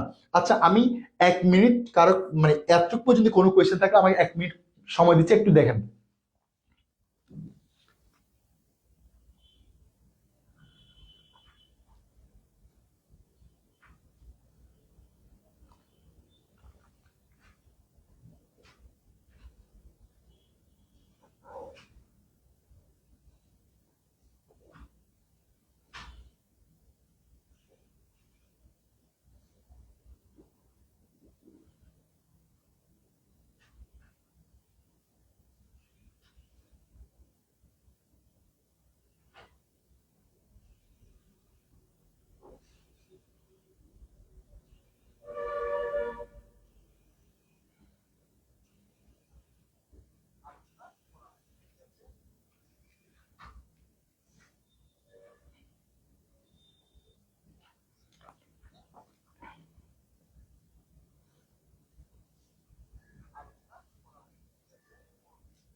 কারো কোনো কোয়েশ্চেন নাই? আচ্ছা ঠিক আছে, আমি ক্লাস শেষে আবার কোয়েশ্চেন নিব। আমি এরপর হচ্ছে যে আমাদের পরের স্লাইডটা হচ্ছে যে পৌরনীতির সাথে সমাজ বিজ্ঞানের সম্পর্ক। দেখেন, সরি, ইতিহাসের সম্পর্ক, অর্থাৎ কিভাবে পৌরনীতির সাথে ইতিহাসের সম্পর্কটা রয়েছে। দেখেন, পৌরনীতি অতীত বিষয় নিয়ে আলোচনা করে বিদায় আমরা বলতে পারি ইতিহাসের সাথে সম্পর্ক রয়েছে। যেমন অতীত বিষয় মানে কি, আমরা যে অতীতকালে নাগরিক হিসেবে যে সুযোগ সুবিধাগুলো পাইছিলাম, কিভাবে পেয়েছিলাম। একটু আগে আমি শুরুতে আলোচনা করেছিলাম যে একজন নগরাষ্ট্রের নাগরিক হিসেবে নাগরিকরা যখন আন্দোলন করছে তখন কি দিছে, সুযোগ সুবিধা দিছে। 3 শ্রেণীর মানুষকে দিচ্ছে, 3 শ্রেণীর মানুষকে দিচ্ছেন, দেয় নাই। তাহলে এইগুলো আমরা কি ডিরেক্টলি পরিণতি থেকে পেয়েছি? না, এগুলো হচ্ছে আমরা ইতিহাস পড়েছি, ইতিহাস থেকে ধারণা পাওয়ার পর এগুলো আমাদের কি করা হয়, পরিণতিতে আলোচনা করি। এগুলো যদি ইতিহাসের মধ্যে না থাকতো তাহলে আমরা অতীতে পরিণতি জিনিসটা কিভাবে বর্তমান পর্যন্ত আসছে সেটা আমরা জানতে পারতাম না। যার কারণে পরিণতি অতীত বিষয়কে নিয়ে কি করে আলোচনা করে বিদায় এটা কি করতে পারতেছি, ইতিহাস সাথে সম্পর্ক রয়েছে বলে আমরা বলতে পারতেছি। পরিণতির পরিপূরক হচ্ছে ইতিহাস। আপনি যদি অতীত ইতিহাস না জানেন, ফর এক্সাম্পল আপনি যদি গাছটা যে রোপণ করার আগে যদি আপনি ফল খেতে চান, তাহলে গাছ কখনো কি দিবে না, ফল দিবে না। আপনাকে আগে গাছটা কি করতে হবে, রোপণ করতে হবে, রোপণ করার পর পানি দিতে হবে, পানি দেওয়ার পর সেটা কি করতে হবে, গাছটা উপর কি করতে হবে, গাছটা বড় হবে। তো আমার এখানেও যদি যদি অতীত জিনিসগুলো না পাই তাহলে আমি কি করতে পারবো, পরিণতি নিয়ে আলোচনা করতে পারবো। তাহলে আমাকে অতীত জিনিসগুলো জানার পর বর্তমান জিনিসগুলো আমরা কি করতে পারবো, জানতে পারবো। যার কারণে এই অতীত জিনিসগুলো আমাকে ধারণা দিচ্ছে বিদায় পরিণতি কি করতে পারতেছি, আলোচনা করতে পারতেছি। তাই যার কারণে এই অতীত জিনিসগুলি হচ্ছে কিসের অংশ, ইতিহাসের অংশ। এই ইতিহাসের অংশ বিদায়, এই ইতিহাস দিছে বিদায় আমরা কি করতেছি, পরিণতিতে আলোচনা করতে পারতেছি। এরপর হচ্ছে যে 3 নম্বর হচ্ছে একজন নাগরিকের অতীত অধিকার দায়িত্ব কর্তব্য নিয়ে ইতিহাসে বলা হয়েছিল, যা পরিণতির সাথে সম্পর্কযুক্ত। অর্থাৎ অতীতের যে নাগরিক, যেমন 3 শ্রেণীর মানুষকে অধিকার দিয়েছে, 3 শ্রেণীর মানুষকে দেয় নাই। পরবর্তী সময়ে কিছু শ্রেণীর মানুষকে অধিকার দিয়েছে, কিছু শ্রেণীর মানুষকে দেয় নাই, বর্তমানে দেয়া হচ্ছে। তাহলে অতীত যেগুলো যেরকম কিরকম অধিকার ছিল না, সেগুলো যদি আমরা কি অটোমেটিক পরিণতিতে আসছে না, এগুলো হচ্ছে ইতিহাসে ছিল। ইতিহাস থেকে আমরা ধারণা পাওয়ার পর বর্তমানে আমরা কোথায় পাচ্ছি, পরিণতিতে পাচ্ছি। এরপর হচ্ছে যে ইতিহাসের মাধ্যমে আমরা পরিণতির প্রাথমিক ধারণা পেয়েছিলাম। অর্থাৎ ইতিহাস আমাদেরকে কিভাবে পরিণতিতে সৃষ্টি হয়েছে, অর্থাৎ প্রাচীন যুগের মধ্যে কিভাবে আসছে, বর্তমান যুগে কিভাবে আসছে, সেগুলো আমাদের কি দিছে, ইতিহাস ধারণা দিছে বিদায় আমরা কি পাচ্ছি, বর্তমানে পড়তে পারতেছি। যার কারণে ইতিহাসের সাথে পরিণতি কি আছে, সম্পর্ক আছে। এরপর যদি ইতিহাস না থাকতো তাহলে পরিণতি কখনো অস্তিত্ব থাকতো না। যার কারণে বলা যাচ্ছে যে পরিণতির উপর ইতিহাস নির্ভরশীল। এখন বলতে পারেন কেন অস্তিত্ব থাকতো না, যদি গাছ কি বলে যে প্রাচীন যুগের ইতিহাসের যে প্রাচীন গ্রিসের যে ইতিহাসগুলো আছে সেগুলো যদি আমরা না জানি তাহলে বর্তমানটা আমরা কিভাবে পড়বো সেটা সিস্টেমটা জানতে পারবো না। যার কারণে প্রাচীন যুগে যা ছিল সেগুলো সব হচ্ছে ইতিহাস ধারণ করছে। ইতিহাস ধারণ করছে বিধায় এগুলো কানেক্টেড করে অর্থাৎ সম্পর্ক করে করে আমরা বর্তমান সম্পর্ক কি করতে পারতেছি, আলোচনা করতে পারতেছি। তো যার কারণে এই অতীতগুলো নিয়ে নিয়ে আমরা কি করবি, কি করি, পরিণতি বর্তমান পর্যন্ত আলোচনা করি। যার কারণে পরিণতির সাথে ইতিহাসে কি আছে, একে অপরের সাথে সম্পর্ক বিদ্যমান। এটা হচ্ছে পরিণতির সাথে ইতিহাসের সম্পর্ক। এরপর হচ্ছে যে আমরা ডাইরেক্ট যে চলে যাই পরিণতির সমাজ বিজ্ঞানের অংশ। দেখেন, আমরা জানি একজন মানুষ যখন তার সূচনা হয় পরিবার, পরিবার থেকে সমাজ, সমাজ থেকে কোথায় রাষ্ট্র। এখন সে সমাজ, পরিবার থেকে পরিবার যখন থাকে সে তখন সে বুঝতে পারে না। সমাজ যখন আসে সে মোটামুটি বুঝতে পারে। এখন সে সমাজে বুঝতে পারার পর সে রাষ্ট্রের নাগরিক হিসেবে স্বীকৃতি পায়। এই সমাজ এবং রাষ্ট্রের এই দুই এর মধ্যে একটা কি আছে, ভালো সম্পর্ক আছে। যদি সে সমাজে সে স্বীকৃতি না পায়, সে রাষ্ট্রের মধ্যে কখনো কি পাবে না, স্বীকৃতি পাবে না। সে স্বীকৃতি পাওয়ার জন্য অবশ্যই রাষ্ট্রের সে করতে হবে, বসবাস করতে হবে। তো এই জিনিসটা কি করে পরিণতি আমাদের কি করে নিশ্চিত করে। এরপর হচ্ছে যে দেখেন এই জিনিসগুলো দেখেন, পরিণতি সুশাসনের সাথে সমাজ বিজ্ঞান সম্পর্কে জিনিসটা কি, অর্থাৎ সমাজ বিজ্ঞান পরিণতি একে অপর পরিপূরক। কিরকম পরিপূরক দেখেন, আপনি যদি সমাজের মানুষ হিসেবে স্বীকৃতি না পান, কখনো রাষ্ট্র আপনাকে কি দিবে না, নাগরিক হিসেবে স্বীকৃতি দিবে না। যার কারণে সমাজ বিজ্ঞান স্বীকৃতি, সমাজের মানুষ যখন স্বীকৃতি দিবে বা গ্রহণযোগ্য দিবে, সে আপনি নাগরিক হিসেবে স্বীকৃতি পাবেন। তো যার কারণে বলা যায় সমাজ আসার পরে কি আসে, অর্থাৎ নাগরিক হয়। নাগরিক হলে কোথায় অন্তর্ভুক্ত হয়, পৌরনীতির অন্তর্ভুক্ত হয়। যার কারণে পৌরনীতি হচ্ছে কি সমাজ বিজ্ঞানের কি হিসেবে কি করে, একে অপরের পরিপূরক হিসেবে কাজ করে। সমাজ বিজ্ঞান পৌরনীতি কি দেয়, স্বয়ং সম্পূর্ণ দেয়। আর স্বয়ং সম্পূর্ণ পাওয়ার জন্য সাহায্য লাগে কার, সমাজ বিজ্ঞানের। আর সমাজ বিজ্ঞান কাকে হস্তান্তর করে, পৌরনীতিকে তার দায়িত্ব হস্তান্তর করে। এই জিনিসটা হচ্ছে একে অপরের কি হিসেবে কাজ করে, পরিপূরক হিসেবে কাজ করে। পরিণতি সমাজের কাঠামো গঠন পদ্ধতির বিষয় নিয়ে কাজ করে। আর সমাজ বিজ্ঞান সমাজের নাগরিক নিয়ে আলোচনা, অর্থাৎ সে সমাজে যখন বসবাস করবে তখন সে সমাজে কি একজন ব্যক্তি বা জনগণ। তো সে ব্যক্তি বা জনগণ হিসেবে কিরকম ছিল, সেটা যখন ভালো ভালো ছিল নাকি খারাপ ছিল। যদি ভালো হয়, সে ভালো দিকগুলো যখন সবাই জানতে পারবে, তখন সে কি করবে, সমাজের মানুষ যখন তাকে স্বীকৃতি দিবে, তখন সে রাষ্ট্রর নাগরিক হিসেবে তখন কি হবে, তাকে গ্রহণ করবে বা বাস্তবায়ন করবে। এখন এই বাস্তবায়ন করার পর তখন সমাজ তাকে কিছু সমাজের যে নাগরিকগুলো আছে সেগুলোকে নাগরিক হিসেবে যখন স্বীকৃতি দিচ্ছে, তাদের কিছু কি দিবে, রুলস এন্ড রেগুলেশন দিবে। এগুলোকে বলে কি সমাজ কাঠামো গঠন পদ্ধতি। অর্থাৎ পরিণতি হচ্ছে রাষ্ট্র সমাজগুলোকে, যেমন বলছি স্থানীয় পর্যায়ে কিভাবে পরিচালিত হবে বা কাদের মাধ্যমে পরিচালিত হবে, সে সকল কিছুকে কি করে সমাজের মধ্যে অন্তর্ভুক্ত। এই সমাজের মধ্যে যখন অন্তর্ভুক্ত হবে, সে সমাজের অন্তর্ভুক্তগত কাঠামো বা গঠন পদ্ধতি কিভাবে আলোচনা করা হবে বা কাদের মাধ্যমে আলোচনা করা হবে, সে সকল বিষয়কে নিয়ে কি করা হয়, পরিণতির মধ্যে আলোচনা করা হয়। আবার বলতেছি দেখেন এই জিনিসটা, অর্থাৎ আপনি যখন সমাজের জনগণ হিসেবে হবেন, এখন জনগণ হওয়ার পর আপনাদেরকে যে আইন দিবে বা আইন দেওয়ার পর সে আইনগুলো বাস্তবায়ন করবে। সে বাস্তবায়ন করার জন্য যে রুলস এন্ড রেগুলেশন আছে সেগুলোকে বলে কি কাঠামো বা গঠন পদ্ধতি। এই কাঠামো গঠন পদ্ধতিগুলো দিবে কে, পৌরনীতি অর্থাৎ সরকার দেওয়ার পর সে বাস্তবায়ন হবে কোথায়, সমাজের মধ্যে। আমরা একদম সর্বনিম্ন প্রচেষ্টা কি গ্রাম বা কি পৌরসভা। এই গ্রাম বা পৌরসভার মধ্যে কি আছে, সমাজ আছে। এই সমাজগুলোর মধ্যে সেগুলো কি হয়, বাস্তবায়ন করে। পরিপূর্ণ সব রাষ্ট্রে তো একদম সকল কিছু একসাথে কি হয় না, পরিপূর্ণ কার্যক্রম পরিচালিত হয় না। যার কারণে ওই সমাজের মধ্যে যখন পরিচালিত হয়, সমাজগুলো কিভাবে পরিচালিত হবে, কাদের মধ্যে পরিচালিত হবে, সে সকল বিষয়কে নিয়ে পৌরনীতির সাথে কি হয়, আলোচনা করে। তাহলে এক কথায়, তাহলে পৌরনীতি যে প্রয়োগগুলো হয় সবগুলো কোথায় হয়, সমাজের মধ্যে হয়। সমাজ যদি না থাকতো কখনো পৌরনীতির অস্তিত্ব থাকতো না বলে কি করা যায়, বিবেচনা করা যায়। যার কারণে পৌরনীতির সাথে সমাজ বিজ্ঞানের সম্পর্ক রয়েছে। পৌরনীতি হলো রাষ্ট্রের নাগরিককে নিয়ে আলোচনা করে, আর সমাজ বিজ্ঞান হচ্ছে সমাজের বিষয়। অর্থাৎ পৌরনীতি হচ্ছে সে যখন সমাজের নাগরিক হবে, সমাজ যখন তাকে স্বীকৃতি দিবে, সে কি হবে, রাষ্ট্রের নাগরিক হিসেবে স্বীকৃতি পাবে। তাহলে পৌরনীতি, সমাজ হচ্ছে রাষ্ট্রের, সমাজের নাগরিক হিসেবে যখন স্বীকৃতি দিবে, তো পৌরনীতি হচ্ছে সে কি হবে, রাষ্ট্রের নাগরিক হিসেবে স্বীকৃতি দিবে। যদি সমাজ হিসেবে নাগরিক হিসেবে যদি স্বীকৃতি না দেয়, তাহলে সে কি হবে না, রাষ্ট্রের নাগরিক হিসেবে স্বীকৃতি পাবে না। তাহলে পৌরনীতি সমাজের নাগরিক হিসেবে স্বীকৃতি দেওয়ার পর সে রাষ্ট্রের নাগরিক হিসেবে স্বীকৃতি পাচ্ছে। তাহলে একে অপরের সাথে কি আছে, সম্পর্ক আছে। রাষ্ট্রের নাগরিক স্বীকৃতি দিবে, সে সমাজের নাগরিক স্বীকৃতি দিবে, সে রাষ্ট্রের নাগরিক কি পাবে, স্বীকৃতি পাবে। তাহলে একে অপরের সাথে একটা কি আছে, সম্পর্ক আছে। এরপর হচ্ছে যে পৌরনীতি রাষ্ট্রের সুশাসন নিয়ে আলোচনা করে, আর সমাজ বিজ্ঞান সমাজের নাগরিকের নিয়ে কাজ করে। অর্থাৎ সমাজের মধ্যে কোন কাজগুলো ভালো কাজ আছে, কোন কাজগুলো খারাপ কাজ আছে, সেগুলো যদি কি করা হয় নিশ্চিত করে হচ্ছে কে সমাজ। অর্থাৎ একটা গ্রামের মধ্যে বা একটা অঞ্চলের মধ্যে কোন কাজগুলো ভালো আছে, সে কোনগুলো খারাপ কাজ আছে, সেগুলো নিশ্চিত করবে হচ্ছে কে সমাজ। আর সেগুলোকে ভালো কাজগুলো গ্রহণ করে যখন পুরো সকল সমাজের মধ্যে কি করে বাস্তবায়ন করা হবে, বাস্তবায়ন করার পর তখন ওই সমাজগুলো পরিচালনা করার কারণ যে সরকার বা প্রতিনিধি আছে তাদের মধ্যে কি হবে, একটা ভালো সম্পর্ক তৈরি হবে। ভালো সম্পর্ক তৈরি হলে কি হবে, জনগণের সাথে সরকারের একটা ভালো সম্পর্ক আসবে। ভালো সম্পর্ক আসলে রাষ্ট্র শান্তি শৃঙ্খলা বা সমাজ বা অঞ্চলের মধ্যে কি আসবে, শান্তি শৃঙ্খলা আসবে।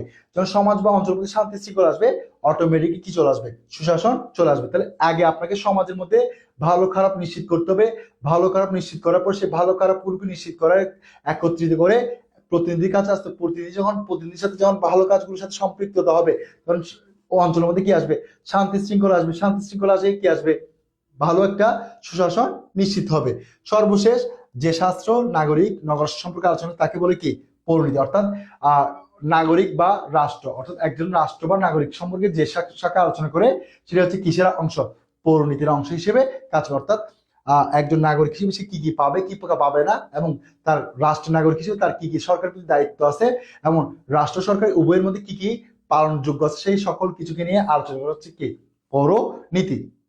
আচ্ছা, আমাদের একটা টপিক আছে, সেটা হচ্ছে পৌরনীতি আমরা পাঠ করব। এতটুকুর মধ্যে কারো কোনো কোয়েশ্চেন থাকলে একটু কোয়েশ্চেন করেন, দেন আমি লাস্ট টপিকসে চলে যাব।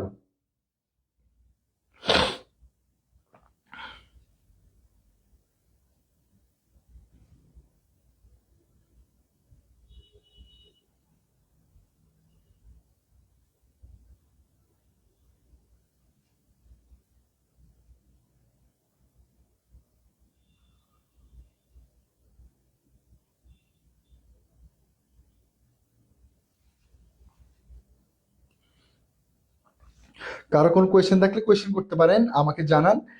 কোনো কোয়েশ্চেন থাকলে আমি দেন চলে যাব পরের টপ স্লাইডে এন্ড সর্বশেষ স্লাইডে।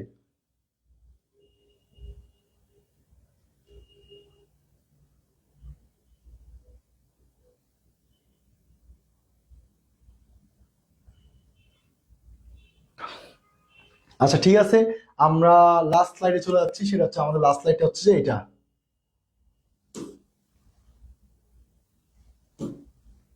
অর্থাৎ কেন পৌরনীতি আমরা পাঠ করব, দেখেন কেন আমরা পরিণতি জিনিসটা পাঠ করব, দেখেন।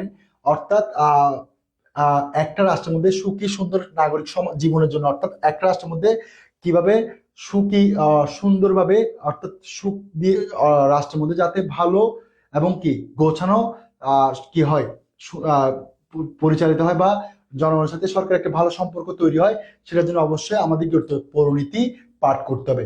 যদি আপনি পরিণতি পাঠ না করেন, তাহলে রাষ্ট্রের মধ্যে একটা শান্তি শৃঙ্খলা আসবে না, বা সুখী সমাজ তৈরি হবে না, বা সুখী রাষ্ট্র ব্যবস্থা তৈরি হবে না। যার কারণে সুখী রাষ্ট্র ব্যবস্থা, সুন্দর রাষ্ট্র ব্যবস্থা বা সমাজ ব্যবস্থা তৈরি করার জন্য অবশ্যই আমাদেরকে পৌরনীতি পাঠ করতে হবে। এরপর হচ্ছে যে 2 নম্বরে বলছে যে নাগরিকের অধিকার কর্তব্য সম্পর্কে সচেতন। অর্থাৎ একজন নাগরিক রাষ্ট্রের নাগরিক হিসেবে কি কি অধিকার পেতে পারে বা কি কি অধিকার পেতে পারে না, সেই সকল বিষয়কে নিয়ে পৌরনীতিতে কি হয় আলোচনা। যার কারণে অবশ্যই আমাদের কি করতে হবে, নাগরিকের অধিকার কি, কর্তব্য কি, সরকারের দায়িত্ব কি, কর্তব্য কি, সে সকল কিছুকে কোথায় কোথায় আলোচনা করে, পৌরনীতি আলোচনা করে। সেজন্য আমাদেরকে অবশ্যই পৌরনীতি পাঠ করতে হবে। এরপর একজন রাষ্ট্রের জন্য দেশপ্রেমিক নাগরিক বা ভালো নাগরিক হওয়ার জন্য যে যে গুণগুলো রাখা প্রয়োজন, সেই গুণগুলো সম্পর্কে কোথায় আলোচনা করা হয়, পৌরনীতিতে আলোচনা করা হয়। এরপর হচ্ছে যে আহ তারপর হচ্ছে যে সুনাগরিক গুণগুলো বিকাশ, অর্থাৎ এরপর হচ্ছে নাগরিক দৃষ্টিভঙ্গি পরিবর্তন এবং মনের সংকীর্ণ দূরকরণ। অর্থাৎ ভালো নাগরিক হিসেবে আপনার যে দৃষ্টিভঙ্গি আহ করার প্রয়োজন, সেই দৃষ্টিভঙ্গি তৈরি করার জন্য অবশ্যই পৌরনীতি পাঠ করতে হবে। আপনি যে আপনার ভালো ভালো কাজগুলো, কোন কাজগুলো রাষ্ট্রের জন্য মঙ্গল হবে অমঙ্গল হবে, সেটা তো আপনি কখনো অন্য বিষয় পাঠ করলে জানতে পারবেন না। সেগুলো জানার জন্য অবশ্যই কি করতে হবে, পৌরনীতি পাঠ করতে হবে। পৌরনীতি যখন পাঠ করবেন, তখন আপনার দৃষ্টিভঙ্গি কি হবে, পরিবর্তন হবে। দৃষ্টিভঙ্গির যখন পরিবর্তন হবে, আপনার সাথে একটা ভালো সম্পর্ক তৈরি হবে রাষ্ট্রের মানে কি সরকারের সাথে। যখন সরকারের সাথে যখন ভালো সম্পর্ক তৈরি হবে, রাষ্ট্রের মধ্যে কি আসবে, শান্তি শৃঙ্খলা আসবে। এই শান্তি শৃঙ্খলা আসার জন্য যে জিনিসটা অবশ্যই জানতে হবে, সেটা হচ্ছে কি, অবশ্যই পরিণতি পাঠ করতে হবে। এরপর হচ্ছে নাগরিক বুদ্ধিবৃত্তি বিকাশ সাধন। অর্থাৎ আপনি যে নাগরিক বা আপনি যে রাষ্ট্রের নাগরিক হিসেবে আপনার অধিকার আছে দায়িত্ব আছে, কর্তব্য আছে, সেগুলো যে আপনার বিবেকের মধ্যে কাজ করার প্রয়োজন আছে, বা বিবেকের মধ্যে আপনাকে এগুলো আহ পরিচালনা করার জন্য মাধ্যম বা পরিচালনা করার জন্য যে দিক আছে, সে সকল কিছুকে পরিণতি করা হয়, আলোচনা করা হয়। এরপর হচ্ছে যে আহ নাগরিক জাতীয় চেতনা উন্মেষ, অর্থাৎ আপনি যে নাগরিক হিসেবে আছেন, আপনার চিন্তাধারা বা আপনার ধ্যান ধারণা সেগুলোকে কিভাবে রাষ্ট্রের জন্য ধাবিত করা যায়, বা আপনার নাগরিক হিসেবে আপনার রাষ্ট্রের জন্য মঙ্গলের জন্য আপনাকে কিভাবে অন্তর্ভুক্ত করা যায়, সেগুলোর জন্য অবশ্যই আপনাকে কি করতে হবে, পরিণতি পাঠ করতে হবে। এরপর হচ্ছে রাষ্ট্রের মধ্যে যে আপনি নাগরিক হিসেবে আপনাকে স্বাধীনভাবে বসবাস করতে হবে এবং রাষ্ট্রের স্বাধীনতা নিশ্চিত করতে হবে, পাশাপাশি রাষ্ট্রের মধ্যে একটা সুন্দর সার্বভৌমত্ব নিশ্চিত করতে হবে। সেইগুলো কিভাবে নিশ্চিত করা হয় বা কিভাবে স্বাধীনভাবে বসবাস করতে হয়, সেই সকল জিনিসগুলোকে জানতে হলে অবশ্যই পরিণতি পাঠ করতে হবে। এরপর দেশের সাথে প্রতি ভালোবাসা, দেশের প্রতি শ্রদ্ধাবোধ, দেশের প্রতি একটা কি আদর্শবোধ, সে সকল কিছুকে জানতে হলে অবশ্যই পরিণতি পাঠ করতে হবে। এরপর হচ্ছে বিশ্ব শান্তি বা বিশ্ব ভ্রাতৃত্ববোধ, অর্থাৎ পৃথিবীর সকল দেশের সাথে কিভাবে ভালো সম্পর্ক রাখা যায়, পৃথিবীর সকল জনগণের সাথে ভালো সম্পর্ক রাখা যায়, বা ভালো একটা মমত্ববোধ রাখা যায়, ভালো একটা আন্তরিকতা রাখা যায়, এবং কি ভালো একটা কি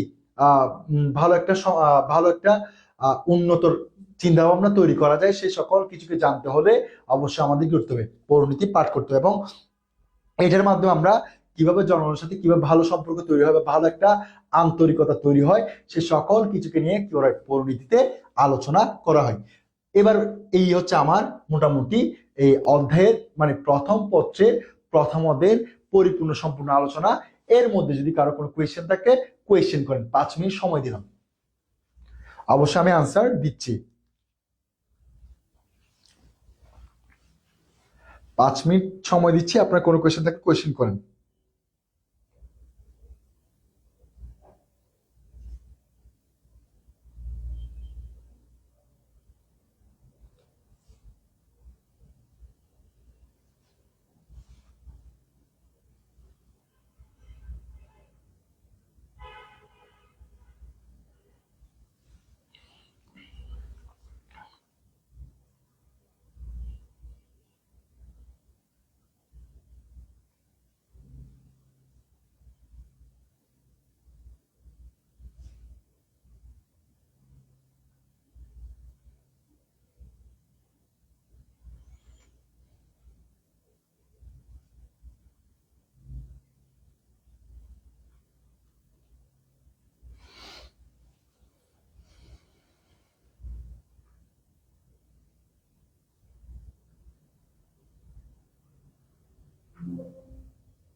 কারো কোনো কোয়েশ্চেন থাকলে কোয়েশ্চেন করে, আমি অবশ্যই আনসার দিব, আমি অবশ্যই আনসার দিব।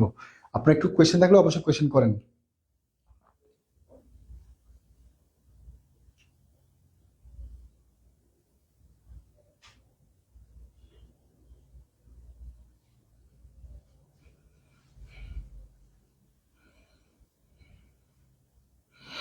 কারো কোনো কোয়েশ্চেন থাকলে অবশ্যই কোয়েশ্চেন করেন, আমি অবশ্যই আনসার দিব।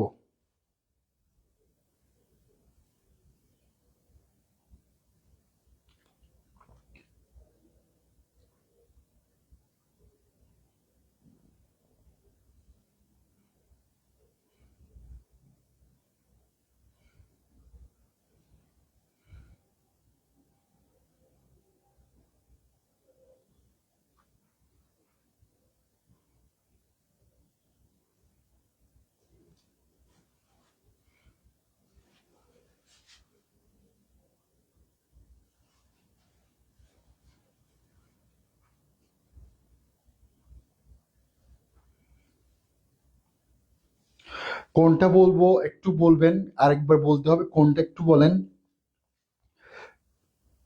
কোনটা? 5 নাম্বার, মানে 5 নাম্বার? ইসরাত জাহান বলছে 5 নাম্বারটা বলেন। 5 নাম্বারটা হচ্ছে নাগরিকের বুদ্ধিবৃত্তিক বিকাশ সাধন, অর্থাৎ আপনি যে রাষ্ট্রের মধ্যে বসবাস করবেন, সে বসবাস করার জন্য আপনাকে আহ, আচ্ছা, আপনারা কোনটার 5 নাম্বার বলছেন একটু কাইন্ডলি জানাবেন, কোনটা কি, কোনটার প্রশ্ন কোশ্চেন আরেকবার বলেন, জিনিসটা কোনটা? আর 5 নাম্বার কোনটা, 6 নাম্বার কোনটা? শেষ টপিকে 6 নাম্বারটা একটু বুঝাই দেন। আচ্ছা ঠিক আছে, শেষের 6 নাম্বারটা হচ্ছে নাগরিকের জাতীয় চেতনা উন্মেষ ঘটে, অর্থাৎ আপনি যে রাষ্ট্রের মধ্যে বসবাস করবেন, বসবাস করলে আপনার যে চিন্তা ভাবনা আছে, রাষ্ট্রপতি ভালোবাসা, দেশপ্রেম। এই দেশপ্রেম বা ভালোবাসা এবং আপনি যে সরকারের প্রতি শ্রদ্ধা দেখাবেন, সরকার যে আপনাকে সুযোগ সুবিধা দিবে, এইগুলো আপনি আপনি যে সুযোগ সুবিধা পাবেন বা আপনাকে দিবে, এই সকল কিছু জানার জন্য অবশ্যই আপনাকে করতে পরিণতি পাঠ করতে হবে। এখানে আপনি যে সুযোগ সুবিধা দিচ্ছে বা আপনি যে দেশের প্রতি ভালোবাসছেন, সেটা হচ্ছে আপনার কি রাষ্ট্রের প্রতি। রাষ্ট্র মানে কি জাতীয় না, জাতীয় চেতনাটা। তাহলে আপনার যে রাষ্ট্রের প্রতি যে চেতনা হচ্ছে, ভালোবাসা তৈরি হচ্ছে, রাষ্ট্রের প্রতি দায়িত্ব কর্তব্য তৈরি হচ্ছে, সেগুলো আপনি কোথায় জানতে পারবেন? পরিণতির মাধ্যমে জানতে পারবেন। অর্থাৎ আপনি যে রাষ্ট্রের যে যা যা করতে বলছে সেগুলো পালন করবেন, পাশাপাশি আপনাকে রাষ্ট্রের যে যা যা করতে মানা করছে সেগুলো করবেন না, এবং আপনি যে রাষ্ট্রের যে নিয়ম নীতিগুলো আছে সেগুলো যে পালন করবেন, এই সকল কিছুর মাধ্যমে আপনার জাতীয় চেতনাবোধ কি হবে? জাগ্রত হবে। এ হচ্ছে যে আমার 6 নাম্বার আলোচনা। এরপর 6 নাম্বার 5 নাম্বারটা, 5 নাম্বারটা হচ্ছে যে নাগরিক বুদ্ধিবৃত্তিক বিকাশ সাধন। অর্থাৎ আপনি যে রাষ্ট্রে বসবাস করছেন, আপনি বসবাস করার পর আপনাদেরকে অনেক ধরনের সুযোগ সুবিধা দিচ্ছে। ফর এক্সাম্পল আমি বলি,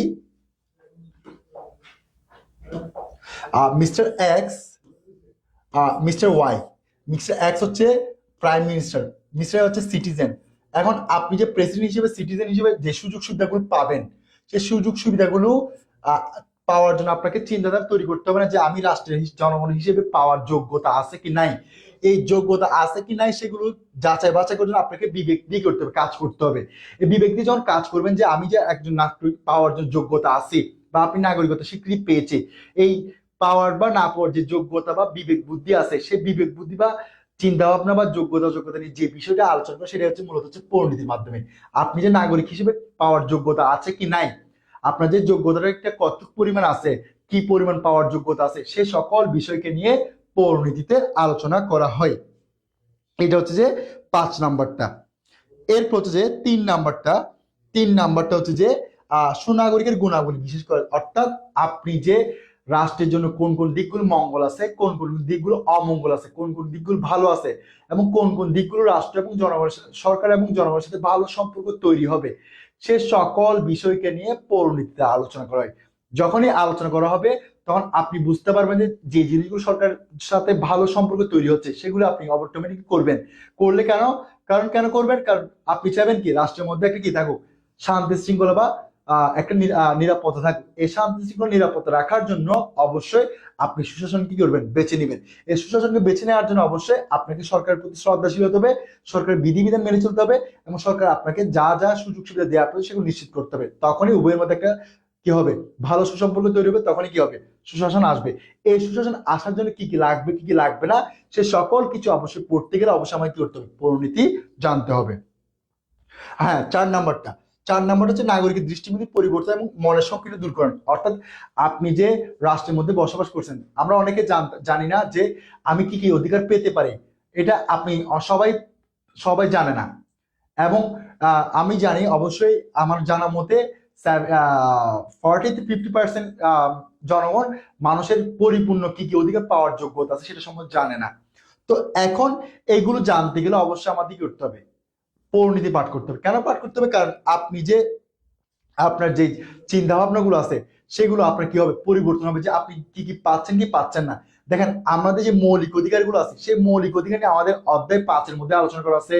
পাশাপাশি আমরা যখন দ্বিতীয় পত্র পড়ব, দ্বিতীয় পত্রের মধ্যে অধ্যায় 4-এর মধ্যে আলোচনা করা আছে যে আপনি আপনার নাগরিক হিসেবে কি কি পাওয়ার যোগ্যতা আছে, এবং আপনি যে নাগরিক হিসেবে কি কি অধিকার পেলে স্বীকৃতি পাবেন, সে সকল কিছু হচ্ছে পরিণতির মধ্যে আলোচনা করে। যখন পরিণতি পাঠ করবেন, তাহলে আপনি যা যা চিন্তা ভাবনা ছিল সবগুলো পরিবর্তন হচ্ছে কি হচ্ছে না? অবশ্যই হচ্ছে। কেন হচ্ছে? কারণ আপনি ছিলেন আগের এক নিয়মে। যখন আপনি পরিণতি পাঠ করবেন, তাহলে আপনি আপনার অধিকারের প্রতি সচেতন হবেন, আপনার দায়িত্বের প্রতি সচেতন হবেন, কর্তব্যের প্রতি সচেতন হবেন। তখন আপনার দৃষ্টিভঙ্গি কি কি হবে? পরিবর্তন হবে, এবং আপনার যে মনের মধ্যে যে ছোট চিন্তা ভাবনা ছিল সেগুলো কি হয়ে যাবে? দূর হয়ে আপনার সংকীর্ণ দূর হওয়ার পর, আপনার মনের সংকীর্ণতা দূর হওয়ার পর আপনার চিন্তাধারা কি হয়ে যাবে? আরো বড় থেকে বড় এবং প্রসার হয়ে যাবে। এটি হচ্ছে আমার 4 নম্বর পয়েন্টে আলোচনা।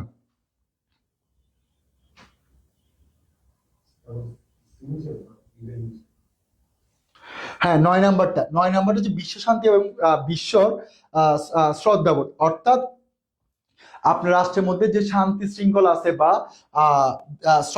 ভ্রাতৃত্ব, অর্থাৎ আপনি একটা রাষ্ট্রের সাথে অপর রাষ্ট্রের আপনি কিভাবে ভালো সম্পর্ক তৈরি করা যায় এবং একটা রাষ্ট্রের বিপদে অপর রাষ্ট্রে কিভাবে এগিয়ে আসা যায় এবং একটা রাষ্ট্রের রাষ্ট্রীয় নীতি অন্য রাষ্ট্র আর রাষ্ট্রের অন্য রাষ্ট্রীয় নীতি কিভাবে সুসম্পর্ক তৈরি করা যায় বা কিভাবে আরো উন্নত করা যায়, সেই সকল বিষয়কে নিয়ে মূলত হচ্ছে পরিণতি আলোচনা করে। অর্থাৎ কিভাবে আরো ডে বাই ডে আরো উন্নত করা যায়, কিভাবে আরো মানুষের পাশে দাঁড়ানো যায়, সে সকল কিছুকে নিয়ে পরিণতি করা হয়, আলোচনা করা হয়। এবং মানুষের অধিকার, অর্থাৎ একটা মানুষ একটা রাষ্ট্র অন্য রাষ্ট্রের কি কি মানবাধিকার ক্ষুণ্ণ করেছে সে সকল বিষয়কে নিয়ে এবং কি কি মানবাধিকার নিশ্চিত করার জন্য প্রয়োজন আছে সে সকল বিষয়কে নিয়ে পরিণতিতে আলোচনা করা হয়। এটা হচ্ছে আমাদের 9 নম্বরের আলোচনা। এর মধ্যে আর কোনো কোয়েশ্চেন থাকলে কোয়েশ্চেন করেন, দেন আমি ক্লাস শেষ করব।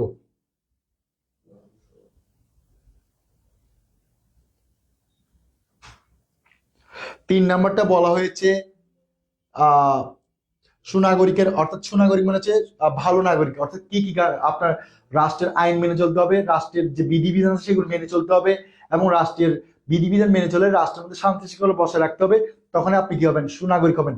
এ কি কি বিধিবিধান আছে, কি কি আইন আছে এবং কি কি কি কি নিয়ম মেনে চলতে হবে সে সকল কিছুকে নিয়ে আলোচনা করা হয় কোথায়, পৌর নীতিতে। আর কোনো কোয়েশ্চেন আছে? কোয়েশ্চেন না থাকলে নাই বলবেন, থাকলে কোয়েশ্চেন করবেন। কাইন্ডলি বলেন কারো কোনো কোয়েশ্চেন আছে কি, না থাকলে নাই, থাকলে আছে বলেন। 4 নম্বরটা বলা হয়েছে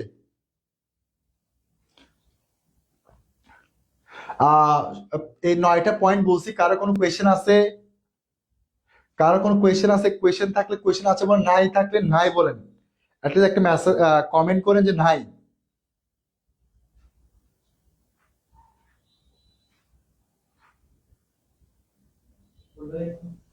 4 নাম্বারটা বলা হয়েছে, 9 নাম্বারও বলেছি, 8 নাম্বারও বলেছি, 5 নাম্বারও বলেছি।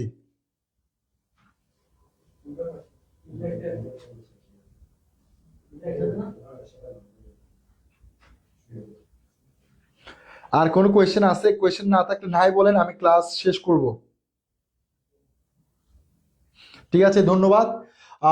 এতটুকুই হচ্ছে আমাদের পরিণতির বেসিক আলোচনা। ইনশাল্লাহ আমি জানি আমি একদম যে টপিকস গুলো আলোচনা করেছি একদম শুরু থেকে বেসিক থেকে ধরে ধরে আলোচনা করেছি, কারণ একটা যেমন একটা গাছ একটা ঘর তৈরি করার জন্য আপনার বেসিক ঠিক করতে হবে, আপনার পরিণতি জিনিসটা জানার জন্য অবশ্যই আপনার বেসিক জিনিসটা ক্লিয়ার রাখতে হবে। বেসিক জিনিসটা কি, কিভাবে আসছে, কোত্থেকে আসছে, কাদের মাধ্যমে আসছে। আমি কোত্থেকে আসছে এটা আমরা গত ক্লাসে একটা চলে গিয়েছে, আবার আজকে রিপিট করলাম কেন, কারণ অনেকেই পায় নাই, তো যার কারণে আমি রিপিট করলাম। পাশাপাশি আমাদের এই প্রথম অধ্যায়ের মধ্যে কি কি টপিকস আছে, যেমন পরিণতি পরিচিতি, পরিণতি কোন কোন বিষয় নিয়ে আলোচনা করে, পাশাপাশি রাষ্ট্রের মধ্যে ভালো শাসন বা সুশাসন কি কি, আবার পরিণতির সাথে বিভিন্ন বিষয়ে কি কি সম্পর্ক। লাস্ট টপিকসটা ছিল আমাদের কি, পরিণতি পাঠের গুরুত্ব। এই সকল কিছুকে নিয়ে মূলত হচ্ছে এখানে আলোচনা করা হয়েছে। আপনাদের কোনো কোয়েশ্চেন নাই বললেন। ঠিক আছে, ধন্যবাদ আপনাদেরকেও, অনেক অনেক অনেক ধন্যবাদ। আর কোনো কোয়েশ্চেন থাকলে কমেন্ট করিয়েন, অবশ্যই আমি যদি দেখি আমি আনসার দেওয়ার চেষ্টা করব। আর ইনশাল্লাহ আমি মনে করি এটাই আপনাদের বেসিক ক্লিয়ার। আর আপনাদের এই এই পরিণতি জিনিস থেকে আপনারা অনেক অ্যাডমিশনও কাজে আসবে, কারণ অ্যাডমিশনের জিকে পার্টের মধ্যে পরিণতি অনেক টপিকস পরীক্ষায় আসে, যার কারণে আপনাদের অবশ্যই লাগবে। আর সবাই ভালো করে পড়বেন, মনোযোগ দিয়ে পড়বেন। আর বিশেষ করে যারা এবার এইচএসসি পরীক্ষা দিবেন, যাদের টেস্ট পরীক্ষা চলতেছে তাদেরকে বলবো কোন এই পরিণতি বিষয়টাকে ভালো করে পড়বেন, মনোযোগ দিয়ে পড়বেন, যা যা পরীক্ষার জন্য পড়া প্রয়োজন সেগুলো পড়বেন। এবং আর একটা কথা হচ্ছে যে আমি একটু আগে ক্লাসের ফাঁকে বলেছি, আবার শেষ পর্যায়ে আবার বলতেছি, সেটা হচ্ছে যে আহ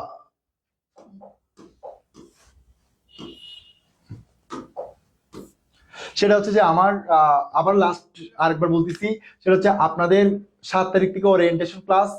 পাশাপাশি এখনো যারা ভর্তি হন নাই তাদেরকে বলবো যে 7 তারিখের আগে ভর্তি হয়ে যান, কারণ আপনারা যদি এখন ভর্তি না হন, সিট ফিল আপ হয়ে গেলে তখন অনেক কিছু বললে, কোনো কিছু বললেও কাজ হবে না, কারণ সিট সীমিত। আমাদের ব্যাচের যে সিট প্ল্যান আছে ওই সিট প্ল্যানের বাইরে কোনো স্টুডেন্ট নেওয়া হয় না, কারণ আমাদের প্রতি বছর এটার সিস্টেমটা চলে যে নির্দিষ্ট একটা সিট আছে, নির্দিষ্ট কয়েকটা ব্যাচ থাকবে, ওই ব্যাচের বাইরে কোনো স্টুডেন্ট নেওয়া হয় না এবং ওই সিটের বাইরে স্টুডেন্ট নেওয়া হয় না। আপনাদের জন্য এই বছর নতুন একটা সংযোজন আছে, সেটা হচ্ছে কি, এমসিকিউ এক্সক্লুসিভ বুক, পাশাপাশি অনলাইন ক্লাস। তো আপনারা যারা ভর্তি হবেন, আর আমাদের ওই আগের যে monthly test, exclusive test, weekly test, regular test, এগুলো তো প্রতি বছরই চলমান থাকবে, এবং শেষে হচ্ছে কি একটা ওয়েমার যুক্ত খাতায় এক্সাম। তো আপনাদের সবাইকে বলবো এবছরের নতুন সংযোজনগুলো এবং ভালো একটা বেস্ট সার্ভিস, এবং আমি মনে করি পটিয়ার মধ্যে ইনশাল্লাহ কেউ এরকম অনলাইনের পাশাপাশি অফলাইনের পাশাপাশি অনলাইন ক্লাস রাখছে কিনা আমি জানি না, এবং এটা ইনশাল্লাহ পাবেন। পাশাপাশি আপনাদের একটা বিশেষ সুযোগ সুবিধা হচ্ছে যে আপনার যেদিন যে ক্লাস হবে ওই টিচার কোনো পড়া না বুঝলে আপনাদের কনসাল্টিং আওয়ার বা বিশেষ পড়া বোঝানোর সুযোগ সুবিধা আছে অফিস রুমে। এটা হচ্ছে আপনাদের বিশেষ সুযোগ সুবিধা। আপনি আলাদা একজন হলে একজন, পাঁচজন হলে পাঁচজন, আপনাদের সেই সুযোগ সুবিধাও রয়েছে। এবং পাশাপাশি আপনাদের জন্য এমসিকিউ শিটও থাকছে এবং বিভিন্ন ধরনের শিটও থাকবে, এবং আপনাদের রেগুলার ক্লাস থাকবে। তো যার কারণে সবাইকে বলবো যারা ভর্তি হন না তারা 7 তারিখের আগে ভর্তি হয়ে যান, এবং ওরিয়েন্টেশন থেকে শেষ অবধি রেগুলার ক্লাস করবেন। ভালো থাকবেন, আবার ইনশাল্লাহ আপনাদের স্পেশাল জার্নি শুরু দেখা হবে, ক্লাসে দেখা হবে। ভালো থাকবেন, সুস্থ থাকবেন। আসসালামু আলাইকুম, শুভরাত্রি।